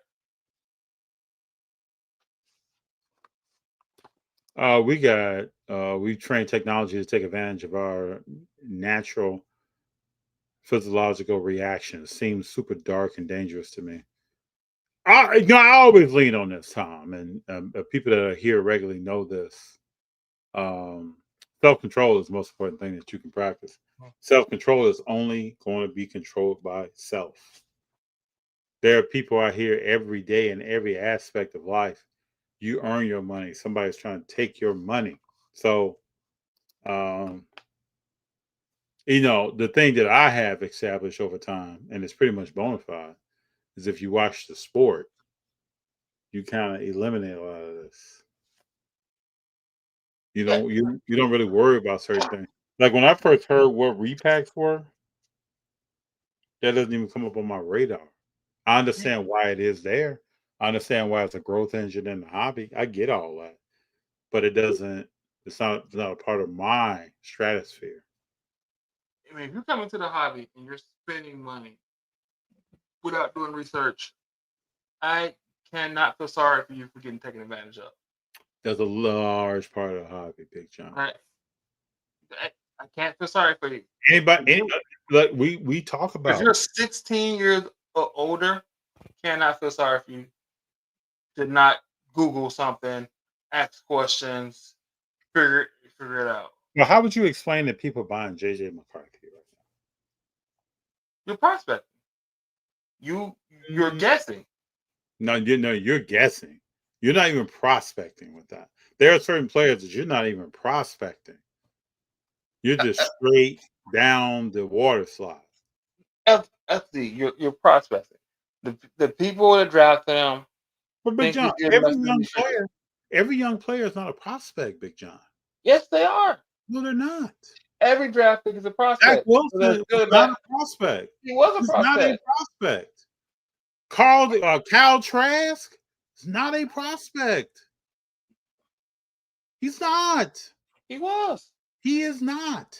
Every player that gets drafted is a prospect. No, they're not. Some- Big Jon. some- This some- is why. This is why people have problems. Just because somebody said I'm drafting that guy is not a prospect. Yes, he is a prospect. Somebody could speak. He is Because not. he wouldn't make it to the NFL, Yes, NBA. he would, No, he Jon. would. Somebody made a decision If that he- has nothing to do with the decision I'm making. Right. That person is not a prospect. Time out. We're gonna agree and we need some nuance. Right? Time out. Every person that gets drafted into a league is a prospect. They are not. Yes, it is. No. Whether they're a good prospect No, or Big not, Jon. They're not a totally different thing. prospect. When Yes, you are this drafting is- people, no, Big Jon. When you're drafting people, you have so many positions And you why have we- to fill. So why would You y'all- have to fill. That Yes. doesn't make that person a prospect. and the people that are in charge of filling those positions, I fill them with people they think is the best. And Big Jon, when they're fired for not doing their job correctly, do you find out about it? No. Is that on ESPN? No. No one talks about that. But When that baseball person that goes to the minors is supposed to be looking for talent, and they're letting people go by and other teams are grabbing them, do you know when they lose their job? When they don't know what they're talking about? You don't know that. So these people are not prospects. They are there at the time to get drafted, to be signed, to fill this roster spot or to get this ball rolling. That's why you have guys who are in the minors for 15 years. Did someone do their job on that person? Yeah, they were No. the best prospect. That 15-year-old minor leaguer is not a prospect. It's No, not. he's no longer a prospect. He is This what he is is what- in 15 But years. this is exactly why people in this hobby have problems. Because they assume that because Tampa Bay Buccaneers drafted this person, that this is someone of interest when they are not. And if you watch them play, you can tell this person cannot play football. They are not a prospect. Yeah, but again, if you don't do your own research, But always say, when you your go money to the will national, or you go to any of these large shows, there's over 75% of the people in there that don't know shit about how to evaluate this player. okay, but is it the team's fault? Is it the hobby fault? Or is it the person who decides they're going to put money into JJ McCarthy without watching them play fault that they're putting money into JJ McCarthy? It's the person's fault. No, Self-control. it's everybody you just named. Then why it's are we watching sports and collecting cards? It is everyone you just named. The same person who evaluated Ken Griffey Jr. and brought him into the Mariners is not the same person that's over here with the Tampa Bay Devil Rays. That is not the same individual. So that individual, but the with same Devil Rays, the same person that scouted Ken Griffey Jr. also was wrong about 20, 30 other prospects too. He just happened we don't know that, right. Big Jon. We don't know that. I do not. Who is that person? What's that person's name? I don't know. So I can't make do a we blanket know? statement. I can make a blanket statement because do you know of any scout that has been 100% right? I do know a scout. I know scouts personally that have got shit right and never scouted again. They've went into early retirement. Seriously. When you get something like that right, you're done. You're not back out here looking at Joe Blow from some school in St. Louis. You are now bona fide. You're gone. Listen. And this is what I talk about. People out here think that this is some kind of game, and because somebody said that this is a player, they're not a player. We disagree on Bo Nix, right? Yeah, but last year he had as many yards throwing and touchdowns as Patrick Mahomes. So he's not JJ McCarthy. He has shown himself. Because he played last year. JJ McCarthy didn't play because of injury. Okay, So this JJ kid McCarthy. this So kid J- got to watch JJ McCarthy. right. So, but that means JJ McCarthy is still a prospect. We get to watch and see. He's not. He's not Big John, a he's finished not a product. what is a prospect? What's the definition of a prospect? What does that word mean? What is that? Just because you put on a helmet and shoulder pads and somebody drafted you or you run out on the field, you're a prospect?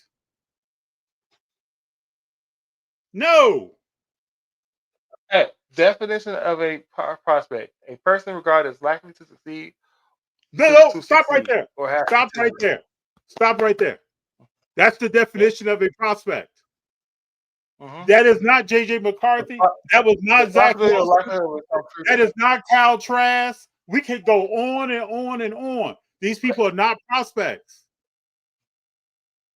Just because you don't believe that he's likely to succeed doesn't mean No, he's not a Big John. prospect. Big John. Come on, We bro. don't disagree. You think everybody that's drafted is likely to succeed? That's what you think? No. So that means they're not a prospect. They filled a role. They came through. They filled a role for that team. And then we're moving on. Next year, somebody else will. So Mr. Irrelevant in every year's draft, you think that person's a prospect? No. Mark Purdy turned into There prospect. has to be a final person in the draft. We can't end this draft unless someone is drafted. But they're not a prospect.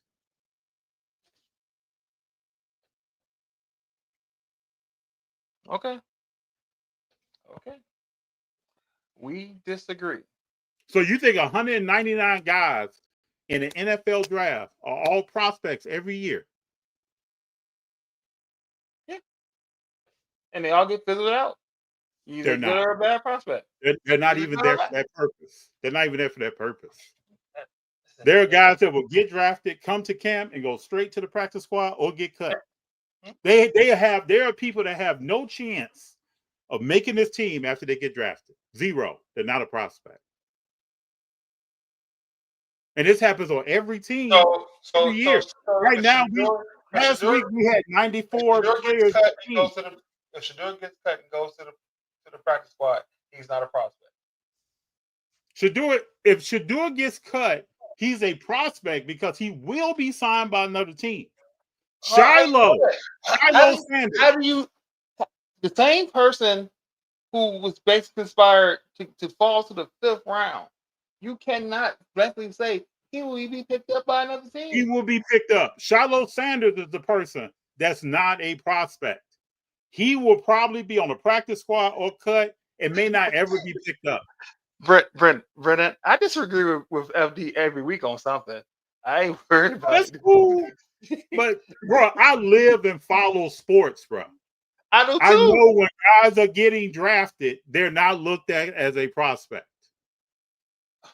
But for the purpose of this conversation, all right, we've only seen JJ McCarthy play in college.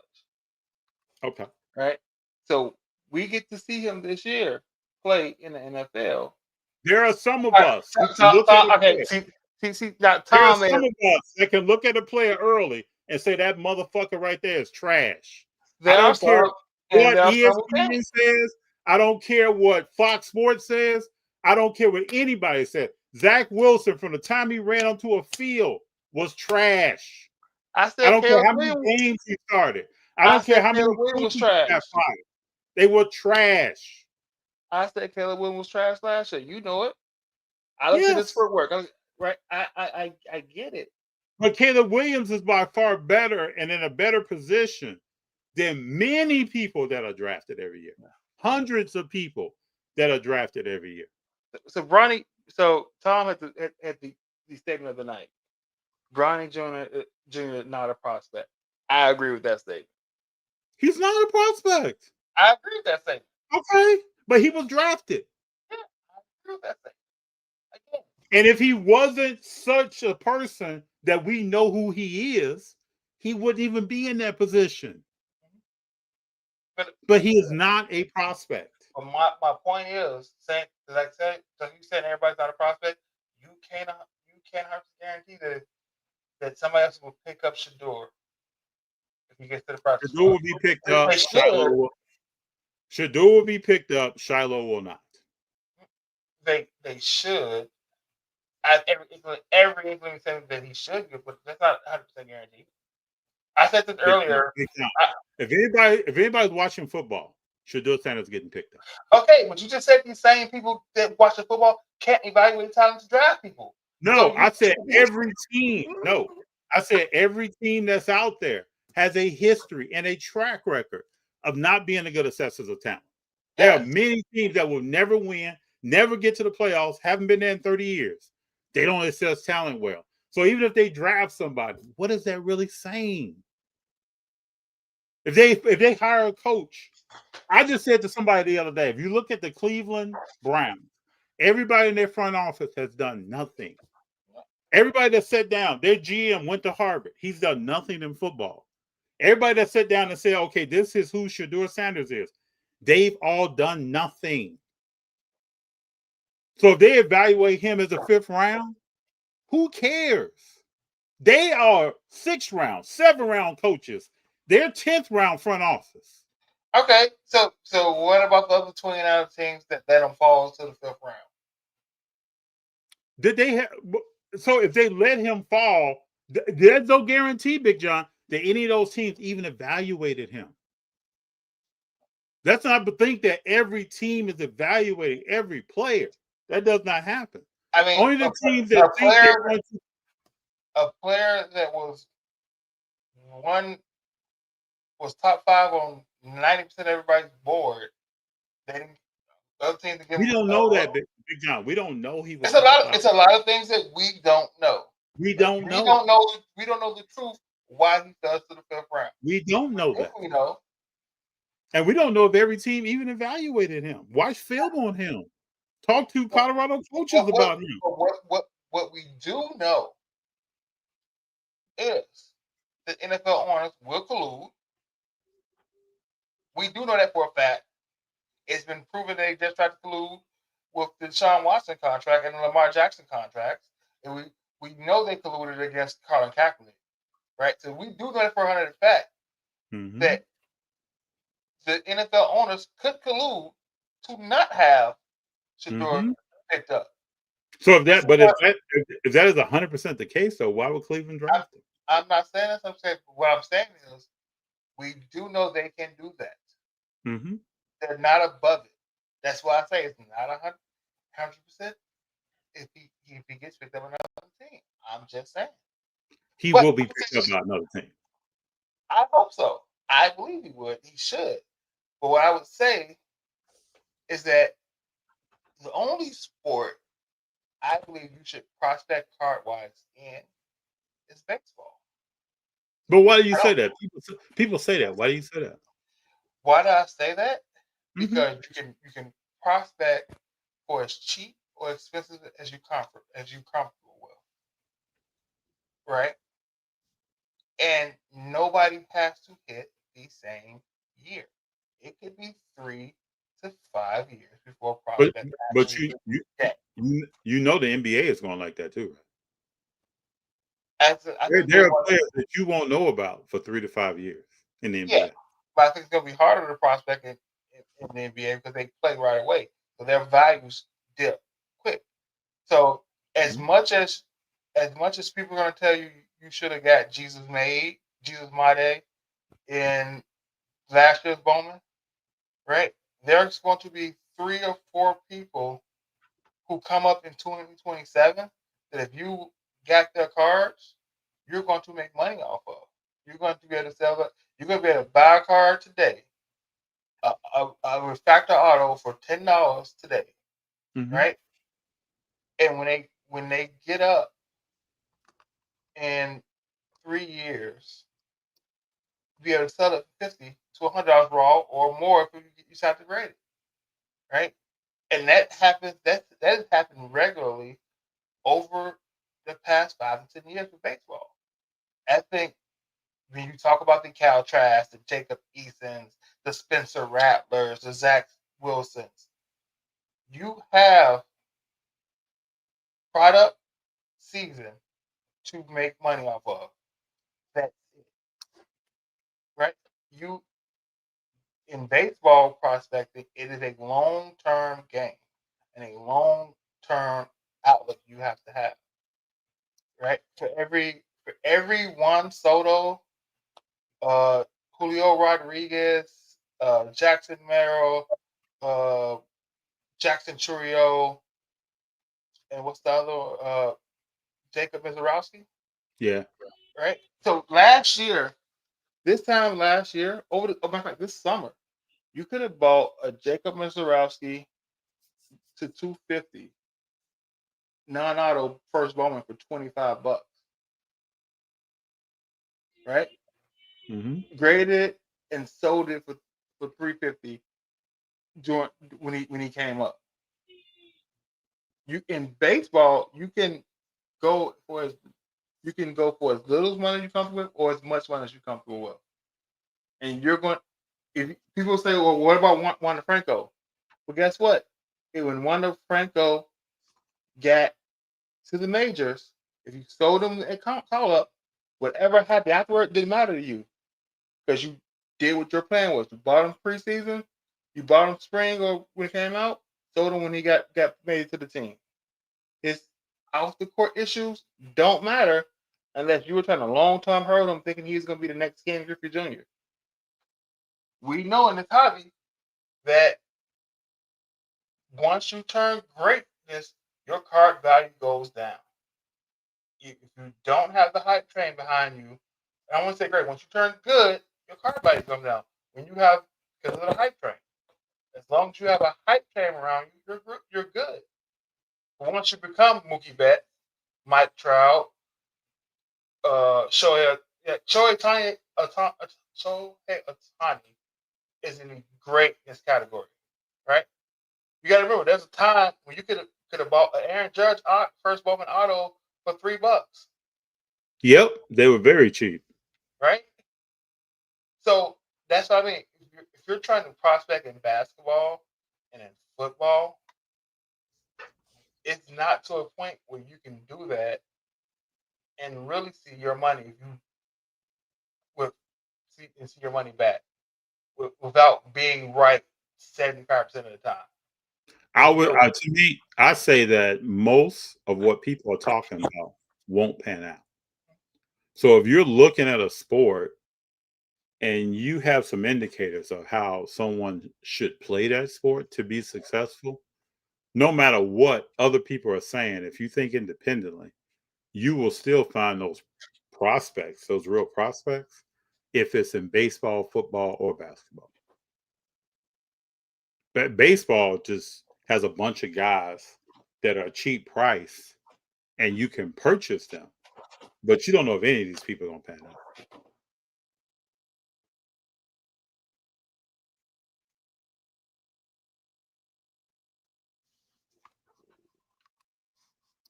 I got in late on Ohtani and Josh Allen, but still making decent money on all eBay, bought and sold, need to grade. So I understand, but I don't know if it's the smartest route to sure money.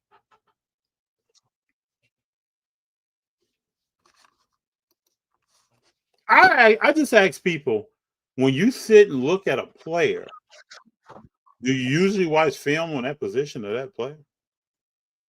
Do you know what you're looking for when you're looking at that player to see if that player is good, decent, gonna be great? What are you looking at? What is a person looking at? When you see a quarterback drop back and his footwork is different on a handoff than a pass, if he doesn't clean that up, he's not going to be a good quarterback. If you see a quarterback drop back and he's eyeballing to the right and he throws to the right, not going to be a good quarterback unless he tightens that up. If you see a quarterback throw when he's throwing a long ball, his mechanics are totally different than he throwing a 15-yard out. That's not going to be a good quarterback. These are bona fide attributes. Mm-hmm. But we still think that doesn't matter. He's going to be okay. Like I will tell you right now for 100% certainty, while everybody's talking about schemes and everybody talking about Tariq Skubal, they're missing Cade Horton on the Cubs, Mm-hmm. right? Mm-hmm. And we talk about a guy that can go up to 50, you go up to 100 on his fastball, Mm-hmm. and who's got good command, who's going 5-6 innings, and after the All-Star break, his 0.7. He already starts with a 0 after the All-Star break, Mm-hmm. right? Mm-hmm. So you can't tell me that when you look at the Cy Young winners in Tariq Skubal, Paul Skeens, that he doesn't have a trajectory going on with them, and nobody's thinking of him right now. That shit. Mr. Waxout says high prospects are good for flipping. Bona fide. If you have educated belief in prospect, maybe hang on to it. And this is when the hold aspect comes in. Actually hold the card, which a lot of people I've heard tell me in person, man, that's boring. Why would I hold? Well, I would think that if you have an exceptional player, why wouldn't you? We also don't want to hold too long, right? What's That's too long? hold too long. But what is too long? That's the hard part to figure out. What is too long? Because Because I always go back to, if I held the 52 man, I'm still holding. Yeah, if you were holding Juan Franco right now, you held him for too long. If you were holding Jason Dominguez right now, you hold him for too long. You know, a lot of people forget they let you buy the cards back. Yeah, but okay, let's look at Jason Dominguez. What did he ever do that you saw in a game that made you think this guy's about to be that dude? I mean, that was all hype. All hype. That he's the poster child for the hype train. And this is what we're getting at. Now, some people thought Jason Dominguez was a prospect. I never saw him do anything. He hit some home runs that looked impressive. And we get into this, man, he looks like he's been in the gym in the off season. Did Hank Aaron look like that? Did Willie Mays look like that? Did Roberto Clemente look like that? Andre Dawson look like that? What were people saying about Aaron Judge before Aaron Judge came up? I don't know. I What don't was even it? remember. I don't even remember. I do know he was a skinnier guy with a height on him. More people were talking about Giancarlo Stanton than Aaron Judge. When we first started content, I went into a show. They had an Aaron Judge mini rookie card in the $1 box. It was a $125 card in the under 25 box. And I turned to G, it was like, somebody's slipping.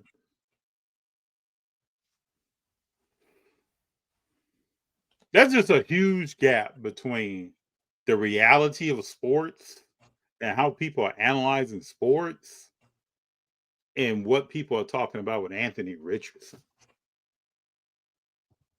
There's a huge gap. And that gap is always going to be there. I don't think anybody can close that gap. We could offer training classes. We could watch film and go through. And my background is different because I played a sport and I watch film.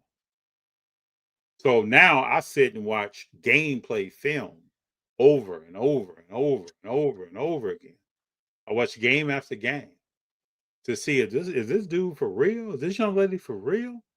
Like if you look at Audra Wilson, do you see anything like that in the WNBA? No. And you won't. Until there's another bona fide generational player that comes along. Mid-range tight, off glass tight, post moves, can shoot the three, grabbing rebounds, will play defense, and does not get tired. And she had the funniest comment the other day. What you got? Something from Tom? You didn't see a post game after that win? Oh yeah, when she said, "Oh yeah, I saw that." like trying to force a fart. I get shit. But she also knows I'm balling out, and people are not going to talk about me the way they do other players. No, yeah. They're not going to do it. I don't think she cares that much about. She doesn't. I don't think she. No, she doesn't. Doesn't seem to be. Doesn't But seem again, to be. but that's all the players that came under Don, right? You don't see Aaliyah Boston trying to be in the news. You don't see Cadoza trying to be in the news. Stuff. We're training just to ball out. Mm-hmm. Trying to ball out, get our game right. Cadoza's gotten in better shape, getting the post game ready. She's putting in work. That's a player right there. When we talk about 3 to 5 years, yeah, from first year, she's going to be a different player. I'm wondering why Ozzy is in China with Curry. You wonder who? Why Ozzy is in China with Curry for the Curry camp, but not Malaysia for Wiley.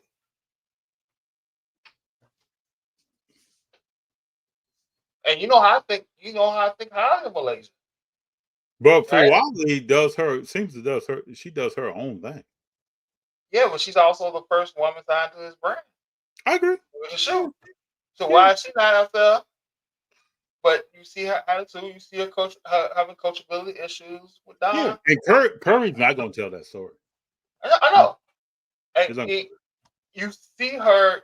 If you watch the highlights of the Olympic, the pre-Olympic games, in terms of they're playing for the 3-on-3 tournament, you see her game is so much freer in that 3-on-3 style that she gets to play. She gets to be the ball handler. That's what she wants. And the show-off type player that she wants to be. Yes, that's what she wants. When you're in a tournament making up shots, and you think you're at Rucker in a tournament, we'll see how her career goes. I wish her the best. But when you walk away from a legendary coach who was one of the best point guards ever played the game, it says something. So Tom's comment about holding one of Franklin's loan. Holding, I think, especially holding an expensive card, all depends on what your personal finances are at that time. See, I go back to who is the player and what are they doing when you watch them. But I agree, but we can't build this thing right playing hot potato. There's some things. There's some things that you buy that should never be sold anytime soon. I mean, yes, but if you were a garage seller and you saw a 52 Mantle and you and the owner wasn't sure was it a replica or was it real, you paid $20 for it. You decide you want to grade it. It graded back, say a PSA 8, and now worth $700-800 figures. If you're fine financially, right? If you're yourself fine financially, and it's not you FD being you anybody, you're fine financially where you are, you're probably holding that card till it goes up or till you need it. Now, if you got some debt or some bills, or you just want to,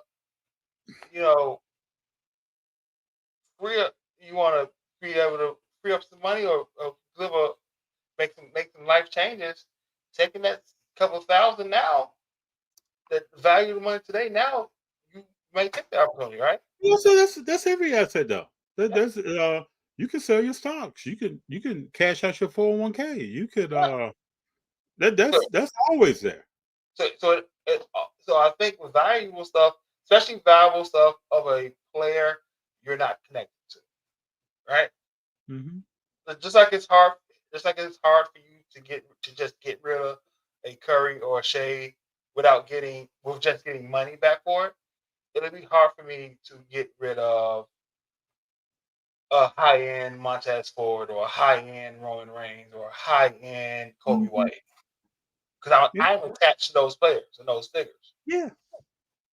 But if I hit, a one-on-one super factor Rhea Ripley, let's grade it and flip it. Give me the money. You go to a home that you like, so I can do some other things I want to do in my actual life. I get it. Sometimes you can't be cardboard rich and cash poor. You could be. Okay, You can't. you can't. You could be, but you can't be. Right? But you know, this is why some people lease cars. This is why some people buy cars. Yeah. Some people I know that buy cars every 2 or 3 years. They're gonna move that car. Some people are holding on to that car for 10 years. It's all out here for us. But I always ask people, you're enjoying if you're flipping, especially you have something magnificent come by your face. You're enjoying a small life cycle of that product. Just like that, what is that? That Jordan LeBron car, that 101, the logo man, a guy sold it for $5,000. Mm-hmm. That's a $5.2 million car.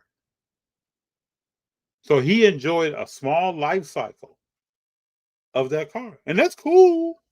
I'm trying to get more on that other side, especially if I see something that is just really, really, really different. There's a. I'm at the point right now that I'll sell most of them I'm not attached to. Right? Okay. Knowing What that I can buy attaches you? What attaches you to a car? how much I like the card, the player, For, the person, like I said, for like the me, card. it's just a level of greatness. If It's a you level of are great, if you but are also, a great legendary player, it's hard for me to move that card. I buy cards with with the end result in mind. So do I'm I. buying cards I plan to grade and flip. I'm Mm-hmm. buying cards that I plan to grade and keep. Mm-hmm. It's not like so. Once I did this, and the hardest thing that I'm finding, every card I got back, but two, is a pop 3 or lower. There you go. Do you Yeah. know how hard it is to comp when there's Oh, it's no very other hard. copy? But Big John, the more it's hard to comp, the more you win. Like that's Sue Bird to 25. I cannot find another Sue Bird of any other year to 25 Mm-hmm. to comp it to. I Yep. just put it up on eBay for $500 and let's see what happens. Mm-hmm. I don't think I find it hard being more than that, right? And I thought it was funny the day I put it up was the day she got a statue. Yeah. But I mean, I haven't seen any of her card that wasn't a 1-on-1 that sells for like 1,000. Mm-hmm. So it's like I put up 500 to see what happens, and if nothing happens, I'm okay with keeping it for now. But Yeah. Yes. To me, the more I can't find a cop, the happier I am. I'm happy, but it's just so because it's just so hard to say like, oh, I can't find a comp. I'm not going to risk putting it on a 99 cent auction. Mm-hmm. Right? I'm not willing to risk that, at least not off the bat, right? Not off the bat. We'll put it in buy now, offer, let it sit. But let But me ask you a question. Let me just ask you a question. Everything we've talked about tonight pertains to the hobby and cars. And you see anybody making content like that? no. But I walk up and I know people, and I walk up to certain tables at a show, and this is the conversation. Everything that we've talked about right here, this is what we're talking about standing right there at the show. But you're not going to see anybody making content on that. Like right now, if that Super doesn't sell before EC3 Con in September, I'm gonna take the EC3 Con. I know at least 3 WNBA people who can give me a better idea of what it should be comped at, and I'll Yep, come back over that. If not, just buy it right there, make it right then and there. that's right. Now, those people know the market, they know that player, and they know the rarity of that card, and they will respect it. Mm-hmm. You just found your market, or at least part of it. Yeah, but again, I have an exit strategy in Mm-hmm. mind, and that's the biggest thing this year is sticking. I don't think we talk about if y'all have not gotten that repetitive research, plan, That's right. exit, research plan, exit. Right, and our two styles are different. I'm buying low end, grading, and doing it that way. FD's saving, trading, Mhm. and getting into high cars this way, just taking the long approach. Yep. But neither is wrong. No. No. And that's why the hobby is so cool because you can modify whatever you want to do to what you want to do. But hopefully you have a strategy for what you want to do But and think know about why you're doing it. it. If you found a way into a 52 man though, like we talked about earlier, and got it graded, and after grades it's worth a couple of $1,000,000. Mhm. You would really sit back and think about what do you have going on with life and kids, and what your goals, and really have to make a decision: do I sell now, or can I wait another 10 years to sell it? So I'm gonna go back and look at the graph of that card. Mhm.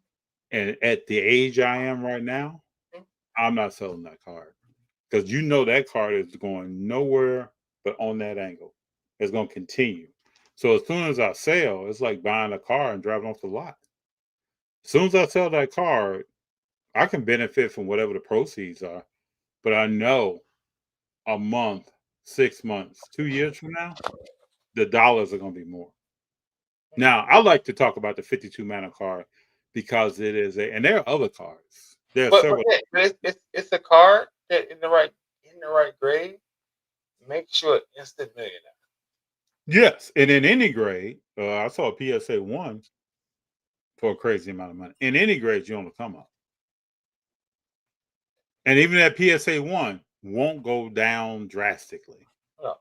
But if you can tell me I can make you an instant millionaire right now with what I got going on in my day to day life, I would be like, okay, you make me an instant millionaire. I pay taxes, 500 grand. So we live off like 450 grand. At the current rate, at the current rate of how I work, that gives me 4 years of no work of how I spend money. Then that becomes a conversation between me and my wife. Mm-hmm. Do we hold, or do we go? Do we take the money and figure out how we can turn this 4 years of not working into not working the rest of our lives? So we don't have to work a real 9 to 5 job. Mm-hmm. What do you want to wait? Do we want to wait 10 more years and sell it then? Yep. But that's that specific card.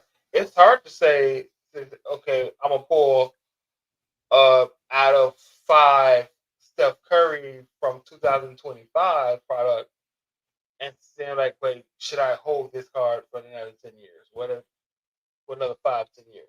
That's a little more difficult conversation. It's Uh, easier to easier for me to say grade and sell now than to hold a sub, just because you have the fact that he has so many cards and it's not iconic as that too many. I would say, me personally, if you bought any Curry graded 10 and below, uh, Number 10 below. yeah, number to 10 and below, I'm not selling that card. Big John, I am atypical to the hobby, and when I get something rare or the right person, it's not going anywhere. I think Steph Curry's the right person. And I can tell you probably a strategy I'm going to employ a few times. I'm trying to find a price point to buy 3 to 5 of a particular Curry card, non-rookie Curry card to grade and flip to bankroll a bigger Curry card to hold.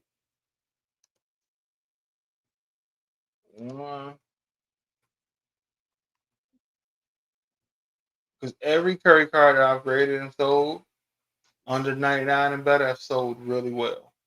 Yeah. Oh yeah. That's it. People start getting hyped.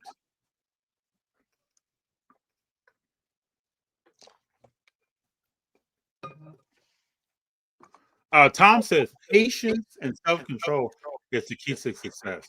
When I get to browsing or retail therapy bidding, I lose my tail. But when I am stoic, knowing there's million other out there, so wait, and that is worth it. I think that's completely true. There have been times that I thought, man, I'll probably never see that card again. Didn't buy it, or something happened.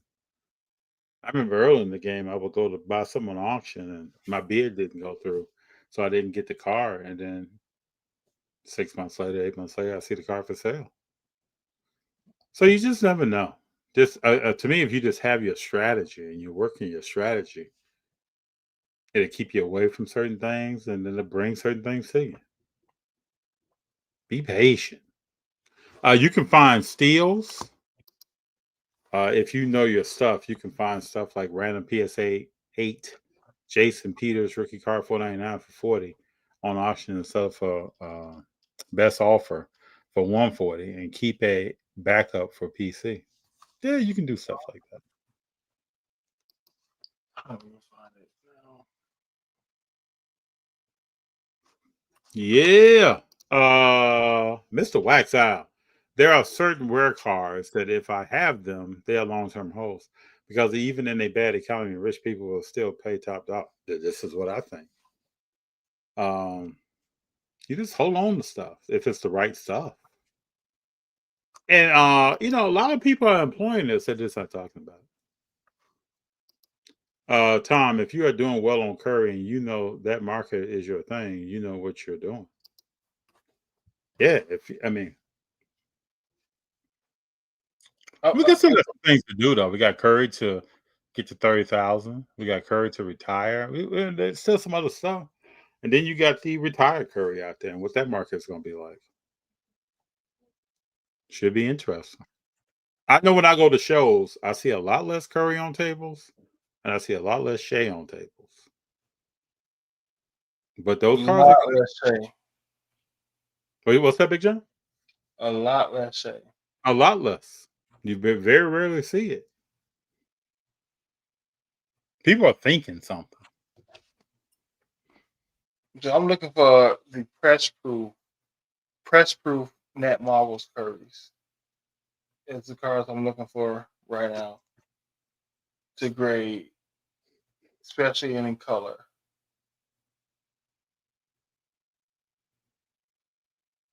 Because if they grade 10, they usually 10x from what you purchase it for. So you can buy it for 10, grade it for 20, and profit out the fees $50. Oh, you talking about these marble cards? Yep. Okay. I like these a lot. But when you talk about ways to start a user bankroll or start a bankroll, right? Mm-hmm. Mm-hmm. Well, I can get 5 of them for $10 a pop. That's 50. Grading is going to cost me 125, so I'm in it for 175. Mm-hmm. I get 2 10s. I get 2 10s. I break even. 3 10s. I'm in profit. So it's just something to think about. I'm trying to break multiples of the same card. Yeah, so 175 for 5 cards is $35 a card you're in on. You're gonna pull more out than that. Yeah, I'm saying you sell 2 of them for 100 after fees, you get 88. That's 160. You basically even. Yeah. You know. Yeah. Make now, what you're talking about is a patient game. So most people don't have that patience. Especially, there are a lot of people that don't have that patience. Well, So you can play that. There are some people I've known recently that are playing that game you're talking about, and then you'll see them pop out with a upper deck auto Kobe Bryant card in 9.5 and a 10 because they've been playing this snail game and just stacking coin. And then they jump out and buy something that's. There's some people that do this very well. They jump out and buy something to put away, and then they back on that snail game. Yeah. Then they jump out and buy something to put away, then they right back on it. And before you know it, a year, 2, 3 years, this person has amassed a collection. Right. And whatnot has helped a lot of people just stack up. Like I said, I am even on the year. Money out, money in. I'm even. I haven't made a profit. I haven't taken a loss. But you already win it by being Yeah. in that position. You already won. And you know, the the cards I sent out 3 cards to grade, and it's all with money from the hobby. Mm-hmm. Cards were bought with money from the hobby. None of my regular paycheck only gets spent on cards when I want to open up wax. Yeah, that's where it's at, man. I know, because that's what I think. I got a couple. I got a couple of wrestling cards like that. I want to buy a couple people. Just buy 2, 3, 4 of the cards, send them all out, get them graded, come back and just sell them all, or sell majority and keep one. One thing I want to talk to you about too is what's up with these card values that are jumping. Like some people believe it's repackers, but there's some Curry, Kobe, and some other cards. Like the Ken Griffey Jr. Upper Deck PSA 10 is almost at the same value it was in 2001. Excuse me, 2021. I mean, Well, how is this happening right now? Ken has been on some podcasts lately. I know he's been out there in the media a little bit. Definitely partially of it. Could be to run up. Could be artificially inflated. Somebody trying to do the market. I think Curry, LeBron is due to repacks and popularity and their liquidity. Right? You're gonna sell a Curry. It doesn't even matter what year it is anymore. If it's a good looking card, if it's numbered, it's gonna sell. If it's numbered, if it's PSA 10, it's gonna sell. You're not. Yeah, You're it's not. fine. You're not seeing. You're not seeing non-base Currys sit on eBay and get relisted weeks and weeks on end. No. Sit on Fanatics Select and get relisted weeks on end. Every Olympic Curry that I graded, I sold, Yeah, people want them. and they all sold. And you know how many of those were made? Mm-hmm. The Curry, LeBron, and Durant. Durant. Yeah, there was 3 of them last week on Fanatics, and they all went for $65 PSA 10s. People love that. So those cards. People want them.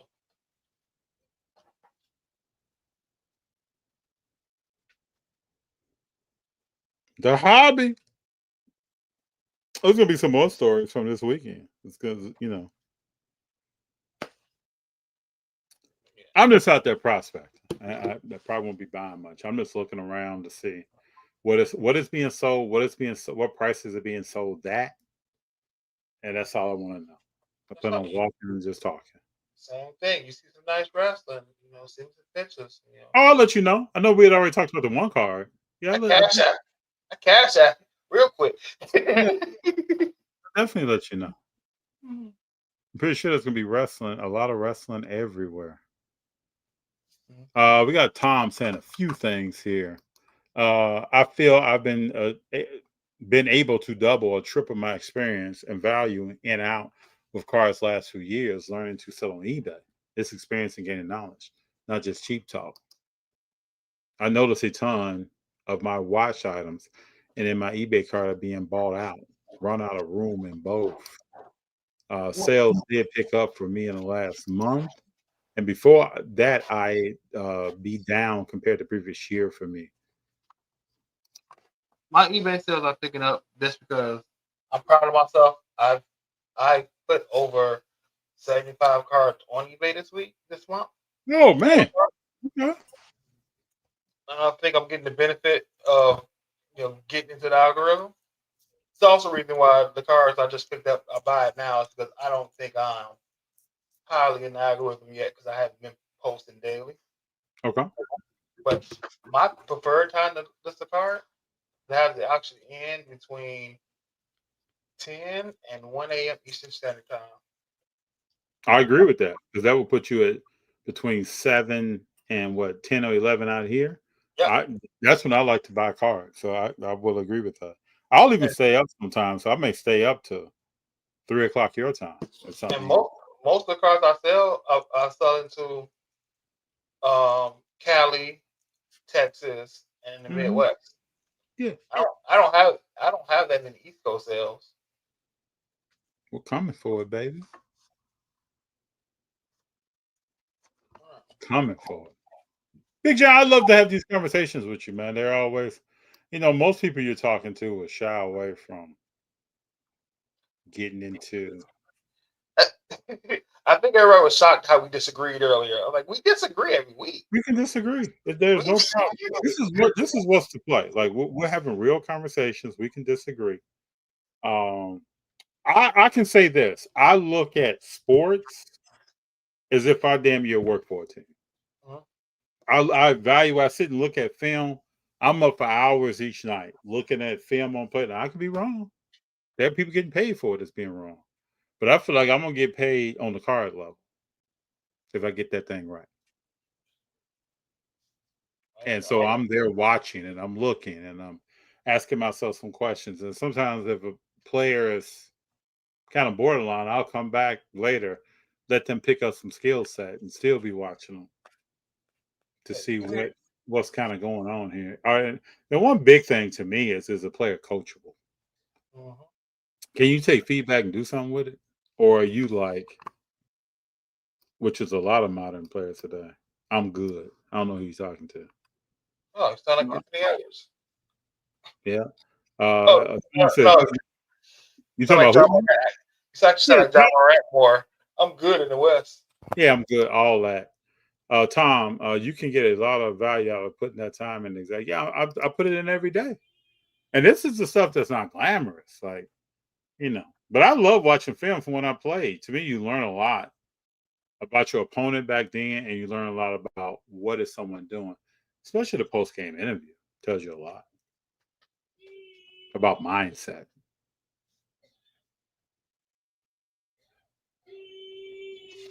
So we'll see. We shall see. But the question is all the time: who's next up? Who's next up? We can only talk about Kobe and Curry and Durant and LeBron for so long. Who's coming? Is Shea on that list? I don't know. Who's coming? And who's after Shea?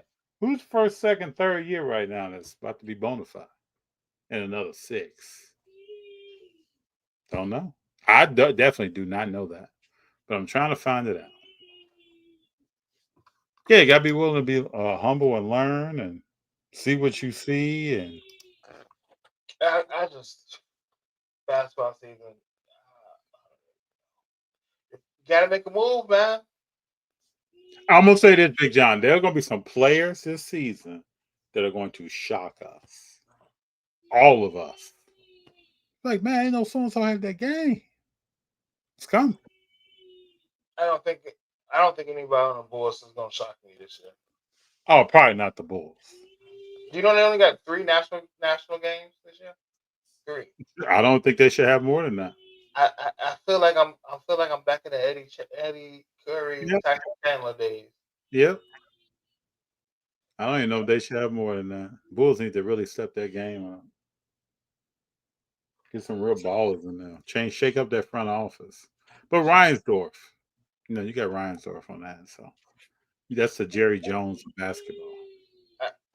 I can't. I find it hard for me to say bad things about Reinsdorf because what he I know you got a history. You've been around. He did for somebody personally to me. He did for somebody personally to me that I know. So I can't decide myself to say overly negative things about him. But the way he's running this, it was a point when he cared about the Bulls more than he cared about the White Sox. And I think now all he cares about is developing this new segment of the city before he passes, and his legacy before he passes. Because I showed you that segment down in the West Loop that he wants to develop with both stadiums and everything, and apartments and everything. And I think